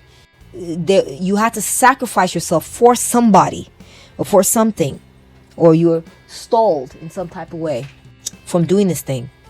And it was something you were passionate about, something you loved. You might want to watch Part 3, I don't know, because I got page 1 to Part 3 as well. Something you loved, something you wanted to do, and you're really passionate about it, okay? And you had to suspend it, and it worried you greatly. Yeah, this person chose to just deceive you. They may have deceived you, right? And manipulated you. And they were all talk about, something that was going to happen for you. They were going to help you with your dream, your vision, your blah blah blah, but it didn't come to fruition. Instead, they stalled you. Instead, they scapegoated you, and maybe with the money they promised, it could be a parent saying, "I'm gonna save up this money and I'm gonna pay for you to do this thing. Don't worry." And then when it came time, they didn't. They said, "Oh no, we've had another sibling now, or something's come up, and we can't help you with that. Don't worry, we can't do that for you. I'm sorry." And so it's like they just talked you up, but they didn't actually give you what you were looking for. They didn't help you get there. They just let it sit there with your dreams and your sitting with your passions and all this, and they didn't help you finish this thing. They didn't help you accomplish it. They said they would, but they didn't. In fact, that whole thing came to a stall or halt. Okay, came to a halt, and it was nightmares. It was a source of nightmares for you, Papa. And I'm so sorry that you dealt with this. Okay, something like this. Could be someone said no. It could be maybe you grew up with your childhood sweetheart or something like this. I'm just coming up with different scenarios for you guys. Apply to your situation as it fits. And they were like, let's have kids. And you're like, no, I want to go off to school and pursue this great career. And they're like, no, let's go ahead and have kids first. And don't worry, afterwards you can do this thing. And I promise you'll be able to do it. And then you had kids and you became saddled with kids and you became a stay-at-home mom, and you were never able to do it. You were never able to get there. It was all talk. It turns out it was all talk, and they never helped you, support you. You did what they wanted when it was time, and you're like, well, I'm ready to go to school. They were like, let's just keep waiting. We're not quite there yet. And so you've been stalled and waiting all this time. And so you feel a lot of pain, possibly resentment about this. I'm sorry, Papa. Okay, let's keep looking at how you're traumatizing your hater. So your hater can see that you're very disturbed by this. Your hater can see that you are very disturbed, and it's disappointed them. They're disappointed to see you like this. Pile 4. They feel like they can tell that it is them letting you down that has caused you to become depressed and develop anxiety, and they feel like a loser. This person, you made them feel like a loser, and made them feel like there's someone who disappoints, someone who lets you down, and they understand that this is their reputation with you at this point, and it's sad. They don't like it. They like to be viewed as a hero. They like to be viewed as the one who's giving you everything and done everything right. And your anxiety and your sense of foreboding is a constant reminder to them that they're not making you happy, they're not doing what they said, and that they let you down. Now, I see with the 5 of Wands, Pile 4, that your hater or enemy is traumatized. You're traumatizing your hater or enemy because you refuse to accept this. You refuse to accept that this is just how it's going to be. Okay, that it's always going to be like this, that it's not going to change. You're like, no. You're fighting to make sure that you get to live out that dream, that thing you've always wanted to do, that accomplishment you wanted to make. You are fighting, and they have to deal with the stresses of the fact that you won't just, what I think they're trying to pull here? They're trying to see if they could just string you along and make you think they were going to do it, and then by the time you did all this stuff, you'd be so happy and swept up away in it that you would forget about what it is you wanted to do. So they could be like, see, yeah, I knew she'd forget about it. I knew they'd forget about it. They're happy. I led them down this path, and they're happy with this. They're realizing that you are not going to go down like that. Okay, Pile 4, you're not going down like that. And they are having to deal with the fallout with you. They're really disappointed that you didn't. That what you said you wanted to do is what you wanted to do. You knew your mind, and that you took this all to be some type of agreement. That you were working with them. You were being patient. Okay, Pile 4, and they're realizing, oh my gosh, I'm not doing what I said I would. They're really stressed out by all the conflict. They really want things to be easier. They want an easier life. They didn't realize that you were going to put up a fight. They didn't realize that you were going to be struggling and clashing against them, and it's stressing them out big time. Now, another way you're traumatizing them, Pile 4, is that they feel that you ignore them. They feel that you don't pay attention to them anymore. That you keep them out of your mind, and you don't want to give them much space of consideration any longer.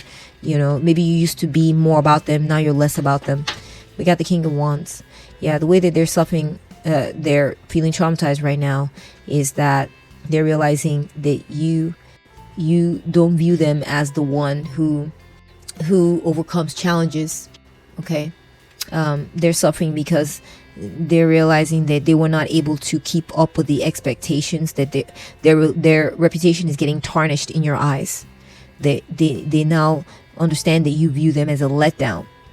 Okay. And that they're not living up to this person, you know, that they think they are, which is they're realizing the way you're traumatizing them, pal, for is that you're no longer also, you may also no longer be like, you know, motivating them and cheering them along on their career, or cheering them along on what they want to do, because they're not supporting who you want to be either. Okay. So they're like, okay, that's a way they're feeling traumatized by you right now.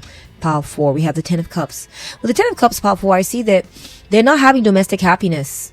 There's a lot of disharmony going on right now, and I'm getting like shattered dreams, a broken family, or like a dysfunctional family. There's disputes in the family. We're kind of getting that here. They feel like this. In short, pile 4, the way you're traumatizing your hater right now is they're realizing that I don't have a peaceful home. I don't have a peaceful situation with pile 4, whatever that is. We don't get along. And because I failed pile 4, I'm not living up to pile 4's expectations. I'm a loser. Yeah, that's what I'm getting. That they feel like they're a loser around you, pile 4. They feel like things are not working out. Their life is kind of like in shambles, and it's far from idyllic, simply because you didn't come through on the expectations you have of them. They didn't come through. 5 of Pentacles, yeah. So another way that they're feeling traumatized by you, pile 4, is that you may have kicked this person out. You may have been like, no, I don't want to deal with you anymore. You can leave. You shut them out. You stopped supporting them. You stopped, putting your resources towards making their life comfortable, because they didn't honor your dreams. They didn't honor how you wanted to live your life. Maybe you wanted to be a model, or you wanted to do something with your beauty or something like that. And the way that they're feeling traumatized by you is that you shut them out, and now you're focusing on maybe getting that dream for yourself, and they're no longer your priority. They've now realized that that the gig is up with you, and that you're no longer falling for just support me and let's do this thing together. You get to your thing someday, and then when it's time and you're asking them out on it, they're now trying to renege or trying to push back on the timing. And pile 4, that time's ticking. The clock is ticking.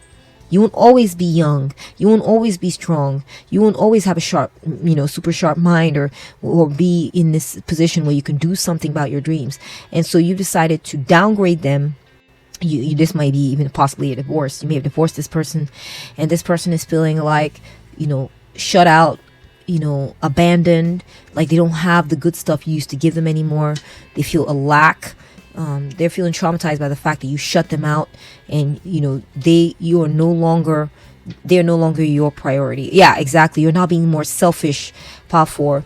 You're traumatizing your hater because you're not being selfish. You're not keeping things to yourself. You're not sharing with them anymore. Maybe you went and got a job and you were supporting them through their career, but when it was time for you to do your career, they didn't want to support you, or something like this. And you shut them out. You're no longer investing yourself in them anymore. You're no longer throwing money at them anymore. You're no longer throwing yourself into. You're keeping things to yourself. We have the Queen of Wands. Okay. Yeah, I feel like this person no longer has your. I feel like this person, it's like having you, pile 4, was like having someone who would, be good for their reputation in the past. You were good for their reputation, pile 4. You made them popular. You made people like them. But now, the way that you are traumatizing your hater, pile 4, is either you're talking crap about them to others, or you stopped being like, yay, they're great, I like them, and because you're popular, and whenever you would say that, people would believe you and be like, so some of that would rub off on them, and people would start viewing them, whoever this person was or whoever they are, as great because you said so. But you stopped doing that, pile 4. You started becoming more stingy. You no longer give your vote of approval. You stopped saying good things about them, and their reputation has had a downfall. They feel left out. They feel like no one's giving them the time of day anymore, especially you, Pile 4. They feel like a loser, Pile 4. This is how you're traumatizing them. Wow.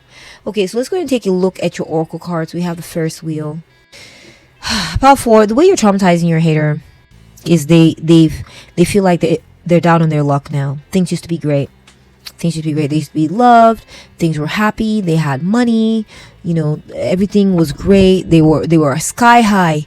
And these days, Pile 4, they feel like the wheels have turned. The wheel has turned, and they're now at the bottom. They're now at the bottom. You know, they're no longer popular. They're no longer seen as great. You know, things. There's been a downfall. You know, the times are no longer good.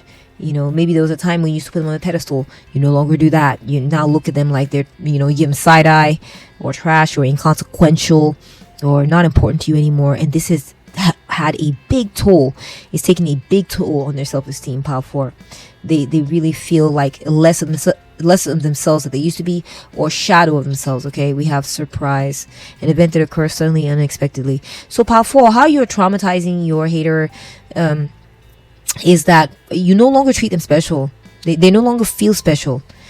Maybe you used to do like surprise birthday parties or get them gifts and things like that, and you don't do that anymore. This is a way that they're feeling traumatized by you. They're realizing, oh my gosh, Pile 4 doesn't view me as worth this kind of special attention anymore, or view me as worth surprising with positive things anymore, because I made things difficult for them. I didn't give them what they were wanting. I strung them along, or, you know, failed to support them when it was time. I scapegoated them, or you know, sacrificed their life, their time, their career for mine. You know, they're realizing that they've lost out on this, that you no longer view them as special, and you don't treat them as special anymore. We have 46, young man, solar plexus chakra. Pile 4, I feel like your hater or enemy is being traumatized by you, because they are realizing that you no longer view them as young. You no longer view them as happy-go-lucky, fun young man. That's possible. If that's not the case, then another message I'm getting is that you don't let them enjoy their time anymore. You don't give them time where they can just enjoy their lives and have fun and just listen to music or whatever. You're like, whatever, that's not going to be happening. You know, it's like you've taken their joy away. They can no longer just, you know, indulge in these simple joys anymore without hearing that, you know, without this feeling of guilt, like they're not doing something right. You know, like they you know, there's something they need to catch up on. There's something they need to fix. I also feel like your hater or enemy, Pile 4, is really traumatized by you right now, because you look very young. You look younger than them. Maybe you look like happy. You know, like you're off in your own little world, enjoying your life, and you're like, peace, you know, deuces, whatever, and you're like, I'm out, bye. You know, you may have left them, and you know, you no longer think about them, you no longer consider them. So Pile 4, the way you are traumatizing your hater right now is that there's a lot of conflict here. You have shown this hater or enemy of yours that you're not playing with them. You're like, I am in active conflict with you over what you have done or not done, or the way you've treated me. I will not just take it from you anymore. You know, almost like you're sworn enemies. Like you've told them, we're sworn enemies, and I'm dissatisfied with you. I don't approve of you. And maybe you may have cut off communication with this person, and it's almost like they have to watch their back. Yikes. Because it's like you're gonna get your revenge, or you know, you might stab them in the back, maybe not literally, obviously, but just like you're gonna get yours. And it's like they can't rest easy anymore with you, Pile 4. They're traumatized by this. It's like, you know, cloak and dagger stuff, and they just gotta, you know, I can see the cloak, I see the dagger. Like they gotta be careful with, you know, how they move around you, because you know they treated you wrong, and you're not going to forget it, and you're giving them hell over it. You're not taking this lying down, Pile 4. This is how you're traumatizing your hater. I feel like the time when you were patient with them, when you waited patiently, you trusted what they were saying, and you went with their plan and all this, it's over. That's done. The timer went off a long time ago, and you've been trying to get them to come through on their end of what they said they would do, and they're not doing it. So now you're like, no, I'm taking the little puppy gloves off, or the kid gloves off. It's real now. Okay, you messed me up and you're gonna pay, About 4, I'm so sorry. I'm so sorry you went through this. I'm sorry, but it's, it sounds like justice to me, Anyways, we got the lock of constraints. Acknowledge the lock of constraints and ponder the keys of liberation that dwell within limitation, challenge, unlocking. So pile 4, I feel like the way you're traumatizing your haters right now is you've locked them out. You're just like, no, I will never let you into my inner sanctum again, because it's clear that you kept making me feel like I just need to be patient. I just need to sacrifice some things for a while, and that you would look out for me, or but they never came around to looking out for you. They never did. Basically what they were saying is, I want you, Pile 4, to do a life of self-sacrifice where you're just sacrifice yourself, and that's it. Don't look out for yourself. Don't look for what you're going to be getting out of it. It's not about you. It's never going to be about you. Just hang in there. And you're like, oh, hell no. So your attitude is to always fight this, and you have now locked them out. This could be an ex-spouse. This could be a family member. This could be, I don't know who, but yeah, just apply it to your situation as it fits. We have Constellation, 2, Aquarius, Awe, and Ecstasy. Pile 4, I feel like your hater or enemy is feeling pretty traumatized right now because they're in awe of you. You are an awesome person, Pile 4. You're awesome. You are awesome. I don't care where you're at in life, what you're doing, or what the status of your life is, or whatever. Your hater or enemy is in awe of you, Pile 4. Okay? They think that you're an amazing person, but at the same time you're also aloof. Okay, you're aloof. You keep to yourself. Your eyes are closed. You don't pay attention to them anymore. You're not looking to connect with them anymore. You shut them out. They're in awe of you. You're amazing, but you don't give them the time of day. You're apathetic towards them. I almost feel like you're not even mad at them. You're just saying that if this topic should ever come up again, Pile 4, you're like, they are an enemy of me. They're an enemy. They're inimical to my happiness. They're inimical to my self-care. People looking out for me. People including what I want. Like, basically they're like, what you want doesn't matter. And so you are set against this person, and you have turned your eyes away from this person. They can feel it. They can feel that you stop considering them. You're apathetic towards them. You don't think about them. You don't want to talk to them. You don't reach out to them. You don't communicate with them. You don't want them. And this is traumatizing them. It's like they wanted you to sacrifice yourself. They wanted you to understand that you weren't ever going to be catered to, or you're just there to have kids, or you're just there to do this, or be a life of service, or whatever. And that if you ever have something that you really need for yourself, that's never going to be a thing that they cater to, or whatever. You're just going to have to keep sacrificing. That was basically, they didn't outright tell you that, but that's what it's ending up looking like, you see. And so you have to go, the proof is in the pudding, right? And so that's what you've seen based on their behavior. This is what they're wanting for you. And so you have shut them out because of this. The padlock's locked. The eyes are closed. There's a separation with a dagger. And you're enjoying your life. You're doing what makes you happy. Okay. We have justification. So Pile 4, the way you're traumatizing your hater or your enemy right now is they now see that you have justification for the way you're behaving. In the past, I feel like they could tell you, oh, Pile 4 is just cantankerous and bitchy. They just like looking for trouble. They're just not easygoing, and they're just caught up in their heads, blah, blah, blah. This was their rhetoric. But now things have shifted. You are now in a position where you have clear evidence built up in your bag or your briefcase, Pile 4. It's clear. And it's not just clear to you, it's clear to them that, they know that you know that they don't care about you, that they don't prioritize you or your needs, and that they're always just going to be set against you, and that's it.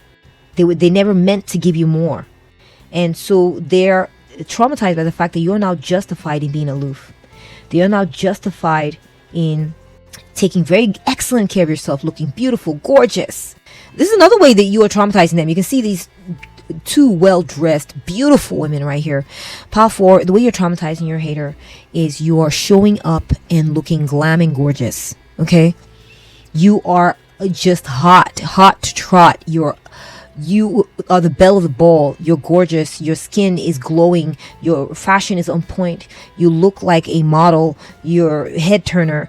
Your fashion is enviable. You're a goddess or an Adonis. Pile 4. You don't play when it comes to your looks. You look amazing, gorgeous, like you stepped out of a magazine. This is traumatizing the crap out of them. Okay? Wow. You're prioritizing yourself. You're like, I'm going to be beautiful in this world. I'm going to be like this. You wanted to keep me down. You wanted me to sacrifice and be a dirty, raggedy person. Sacrificing, and not, live my life the way I want to live it, or something like this. Okay, just apply it to your situation as it fits. If it doesn't resonate, leave the rest for others. Pile 4. So I see, Pile 4, that the way you're traumatizing your hater or enemy is that you're remembering who you are. You're awakening to the truth of who you are, how you want to be, your life, how the excitement. You're like, I'm not going to go down like this. I'm not just going to, go down into a life of deprivation and, obscurity and boredom and nothingness. Like, I refuse that. I remember the light that was in me. Maybe when you first met this person, or when you're first starting out in life, you remember what you were about. And you're like, I'm not going to get lost in just maybe, I'm going to go back to that housewife analogy. Having kids, being a mom, being tired, being raggedy, and that's my life, and then I die. Like, you're like, I'm going back to, maybe you want a career. You're going to go back to that career. This is how you are traumatizing your hater or enemy. Pile 4 is that you remembered who you were. And you're going back to maybe having that business. Maybe you want a real estate business or something like this. You used to have one that was thriving, but then you decide to set it aside and go have kids and do this thing or whatever. But now you're going back to it. You're looking like a professional. You're a CEO. You're this, you're that. And you're bossing up. You're leveling up. We have 111. I am creative. Angels are ready to fully support you in this endeavor so that you can co-create with the universe a life you love. Yes, Pile 4, how you are traumatizing your hater enemy right now is that you have not given up on yourself. You are not letting yourself go into that.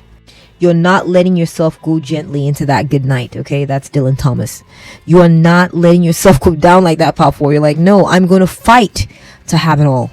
I'm going to have kids. I'm going to have this. I'm going to nurture others. And I'm going to go out there. I'm going to be hot. I'm going to be gorgeous. And I'm going to have a successful business. I'm going to be a millionaire. And I'm going to shine. I'm going to gleam. And I'm going to be successful. And I'm going to be well known. This is how you are traumatizing your hater or your enemy. So we got the ringmaster of scrutiny, discernment, clear vision, and details. So Pile 4, the way you're traumatizing your enemy is that nothing slips by you. Nothing slips by you. I feel like this person, they wanted you to forget yourself. They wanted you to muddy the waters for you and have you forget certain things.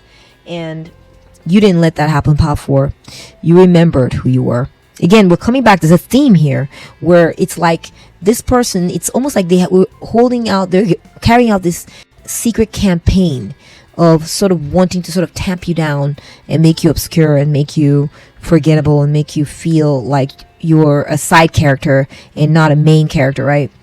And you are not having that.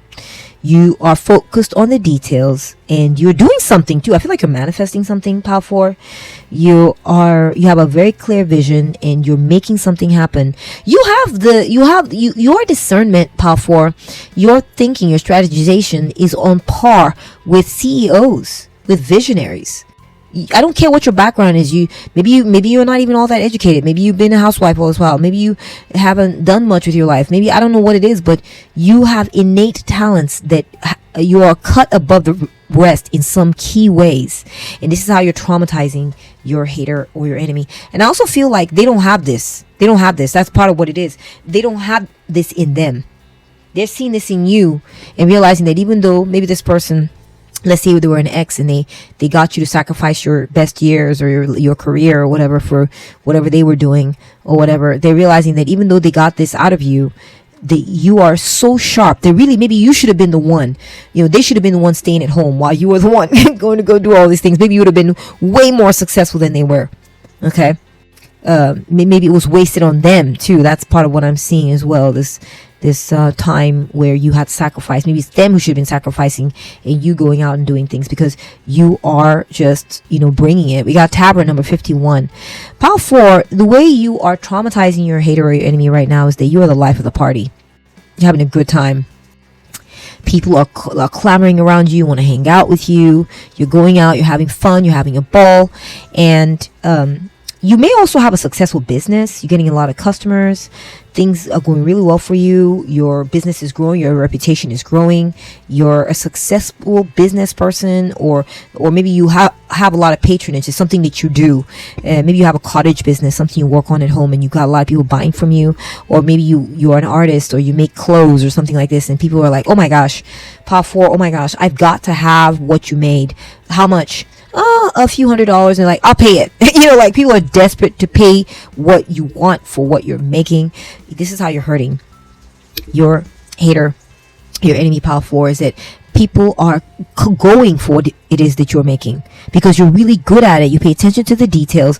You don't play around. Your quality, you're cut above the rest. Period. Okay, we're getting number 28. Goddess, God, Egyptian God, exploration. Pile 4, you are traumatizing your hater, your enemy right now by your boldness. You're bold, Pile 4. You're not afraid. You're not intimidated. You're not gonna let any factors that look like they are sort of that might make you think you're not worthy of something or some vision or some hold you back. If you don't have a degree, or if you don't, whatever, you're like, oh, I'm going to be a wealthy business owner anyway. They're devastated by this, that you are this bold. If you don't have qualifications in a certain career or field, but you're hacking it, you're getting in there, you're doing it anyway, they are traumatized by how you're taking the bull by the horns, you're making it happen anyway. You're unafraid, and you're embracing your destiny, full throttle. Okay, we have lover, amante. Pile 4, I feel like for some of you, this might not be true for all. It might be true for just some of you. Your hater or your enemy is devastated because you have a lover. You have someone who is interested in you and courting you right now. Okay, maybe this is a divorce situation, and you've already gotten someone who's like, oh my gosh, I want Pile 4 so bad. Someone's already come knocking on your door. Someone already wants you. Okay. Another additional message I'm getting is that people are very in love with what you're doing, Pile 4.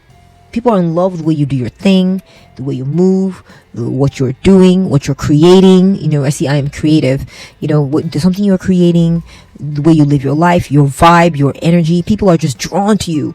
And there could be one person in particular, could be an investor, could be a lover, or you just have fans, Pile 4. And this is devastating and traumatizing your hater or your enemy. Next, we are getting the road trip. Yeah, exactly. We're getting more of this exploration energy. Pile 4, I feel like your hater or your enemy is feeling devastated by you, or they're feeling traumatized by you because you're not afraid to go on the road. You're not afraid to go driving. I think they thought that all those years of you sacrificing yourself, and they thought it would dim you down. They thought it would make you afraid. They thought it would make you become intimidated by life. That you would forget how to ride that bike. But you know what? It's like riding a bike. You never forget how, right? If you know how to ride a bike, you know how to ride a bike for life, even if you haven't ridden for years. That's what I've heard. And I just feel like this person, your hater or your enemy, is traumatized by the fact that you hit the road, you're on the road, you're going about making things happen, you travel to this city, that city to talk to this client or do this thing, go pick these items. You're not intimidated, Pile 4. Perhaps also another message I'm getting is that maybe this person thought you would never leave. They thought you were just a cowed, a person who was helplessly dependent on them and whatever their little pieces they were bringing you. And they're shocked that you're a go-getter. You are a go-getter, Pile 4. This is This is devastating. Then we have 1, 2, 3, 4. Okay, yeah, that was correct. I'm sorry for. This is traumatizing them. They're traumatized by the way you're on the road a lot too. I feel like for some of you, you travel a lot for business possibly, and they're traumatized by the way you're always gone. You're always off on the road somewhere, going somewhere, doing something. You're busy. You have a life. Okay, they're traumatized by this. We have Cain. Pay attention to your health. So pile 4. Your hater or enemy is traumatized by you because you're taking your health seriously. You have been cleaning up your act. You may have lost weight. You've been working out. You've been getting physically strong. You've been taking better care of yourself. You've been physically active. You dress better. Maybe you've gone to take care of some issues that were affecting your health. Something like this. Also, I'm getting pile 4. For just a few of you, your hater or enemy is feeling traumatized because you no longer care about their health. you're maybe, I feel like you used to nurture them.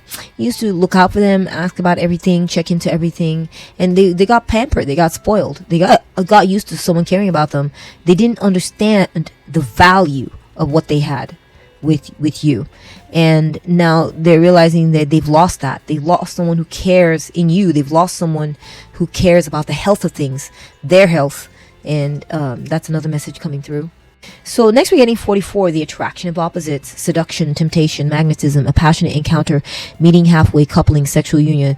For some of you, pile 4, your hater or your enemy is devastated because you have found someone who is utterly and wholly in love with you, smitten with you, goes where you go. Like the news has reached their ears that you have a lover who's like, oh my gosh, I can't get enough of pile 4. I'm not going anywhere. They are devastated by this pile 4. They feel competitive with this person, and they feel like this person is wow, this person is like, it makes them feel intimidated. Pile 4, okay, I'm not gonna lie, they're just like, what, already? Pile 4 has found someone who's like hopelessly in love with them. They're traumatized by this. They're in a lot of pain. They're in a lot of pain over this. And even, it seems like maybe this could be someone who's from a different background than you, someone who's different, some from a different part of the family tree. When I say from a different part of the family tree, I mean the human tree, the human family tree, right? Meaning they could be from a different culture or a different part of the world, but we're all related no matter where we're from because we're all human. But it looks like maybe they feel that you found someone from another part of the world who's into you, or someone who brings a different flavor to things than they did. They're very disappointed, very hurt that you met someone and that there was love at first sight in all this. Next we're getting memory. Exactly, memory, remember. Look, listen, pile 4, this hater of yours or enemy, they are traumatized by the fact that you never forgot. You never forgot who you are. You never forgot the promise that they made a promise to you. Remember I said something about they made a promise to you? They said that they would they just needed you to hold on for a minute and just hang in there and persevere and sacrifice this and set this aside for a time, and that once maybe have kids first, and then at the end we'll focus on your business and letting you go to school and and it didn't happen. Pile 4, and they are traumatized by the fact that you didn't forget, that you were always remembering. You never forgot it. They wanted you to forget it, pile 4. They wanted you to forget about your goals, your dreams, who you are. They wanted you to forget, so you can become like a side character, someone who's just on the side, who's like, they want to be the main one. Yeah, right. So we have talisman. Pile 4, your hater or enemy is currently traumatized by the fact that you hold very close to your chest your the things that are important to you. You remembered, you held on to it. The theme, it keeps coming back, it's replaying at this point, in the cards, because that is the main pain that they feel with you, is that you didn't forget who you are. You didn't forget what you said, what they said they would help you with. You didn't forget your goals. You didn't forget your plans. No matter how many, they may have been decades or years, maybe even a full decade even, and you never forgot. and this is traumatizing them. I also feel like you may have something very important right now that's very close to you, like love, money, or courage. They are traumatized by the fact that you found love. They're traumatized by the fact that you're creating wealth for yourself, that you're doing well financially. They're traumatized by the fact that you're getting good fortune in your life, that things are going well for you. There's been some news, something's been going well for you, Pile 4, and they've heard about it, they see it, and they're traumatized by it. We have primary nourishment. Pile 4, they also are traumatized because they realize that you are doing okay. You're doing okay. You've got what you need. The main thing you need is coming your way. And maybe they're traumatized because they have nothing to do with it. They have nothing to do with it. Or it could be maybe the divorce settlement came, and maybe you've gone through a divorce. It's possible. That just applies for some of you, maybe not all. And you were given a piece of the pie in a settlement.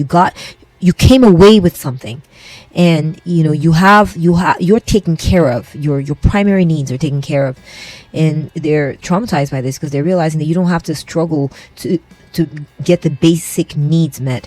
Or it could be that maybe you're so successful now in your life that a lot of your main needs are met. You don't need them anymore. This could be a reason that they're traumatized. Interesting. All right, so next we're getting house 8. Transformation, karma, facing fears, and legacies.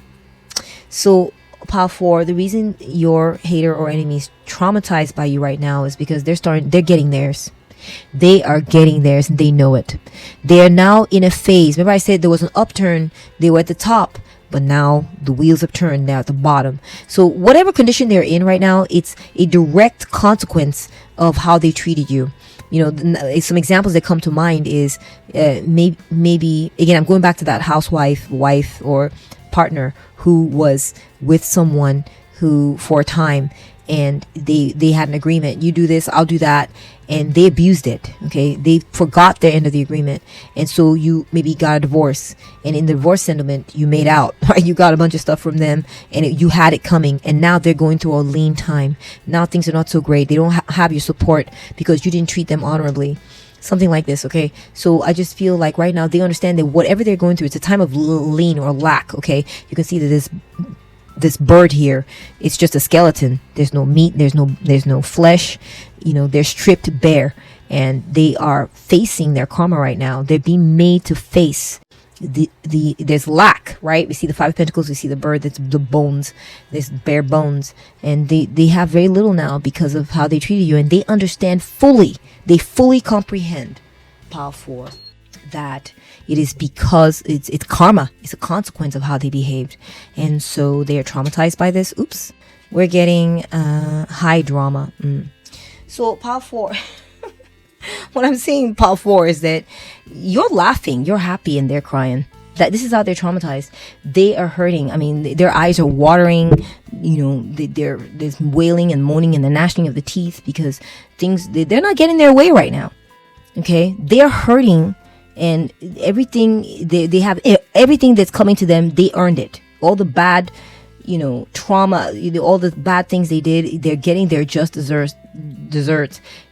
Justice is coming for them. Their karma is coming for them. And it's nothing but tears. Okay, they're having lean times. They're watching you succeed. They're watching you be loved. They're remembering that they mistreated you, and if they only treated you better, this wouldn't be happening. And they're watching you smile. They're watching you be happy. They're realizing that that you're happy. You're not sad because they're sad. You're happy because you're finally getting yours, and they're losing out, and they're losing out as a direct result of their actions or inactions. Okay, so let's go ahead and take a look at the bigger picture. I put some oracle cards here to give us take a bigger look at the picture of the universal truths. Why did this happen to you? Why were you treated this way? What is the bigger lesson, or what words or pieces of information can we glean from the bigger truth of the situation? Like, why did this happen to you? We have because you're being protected.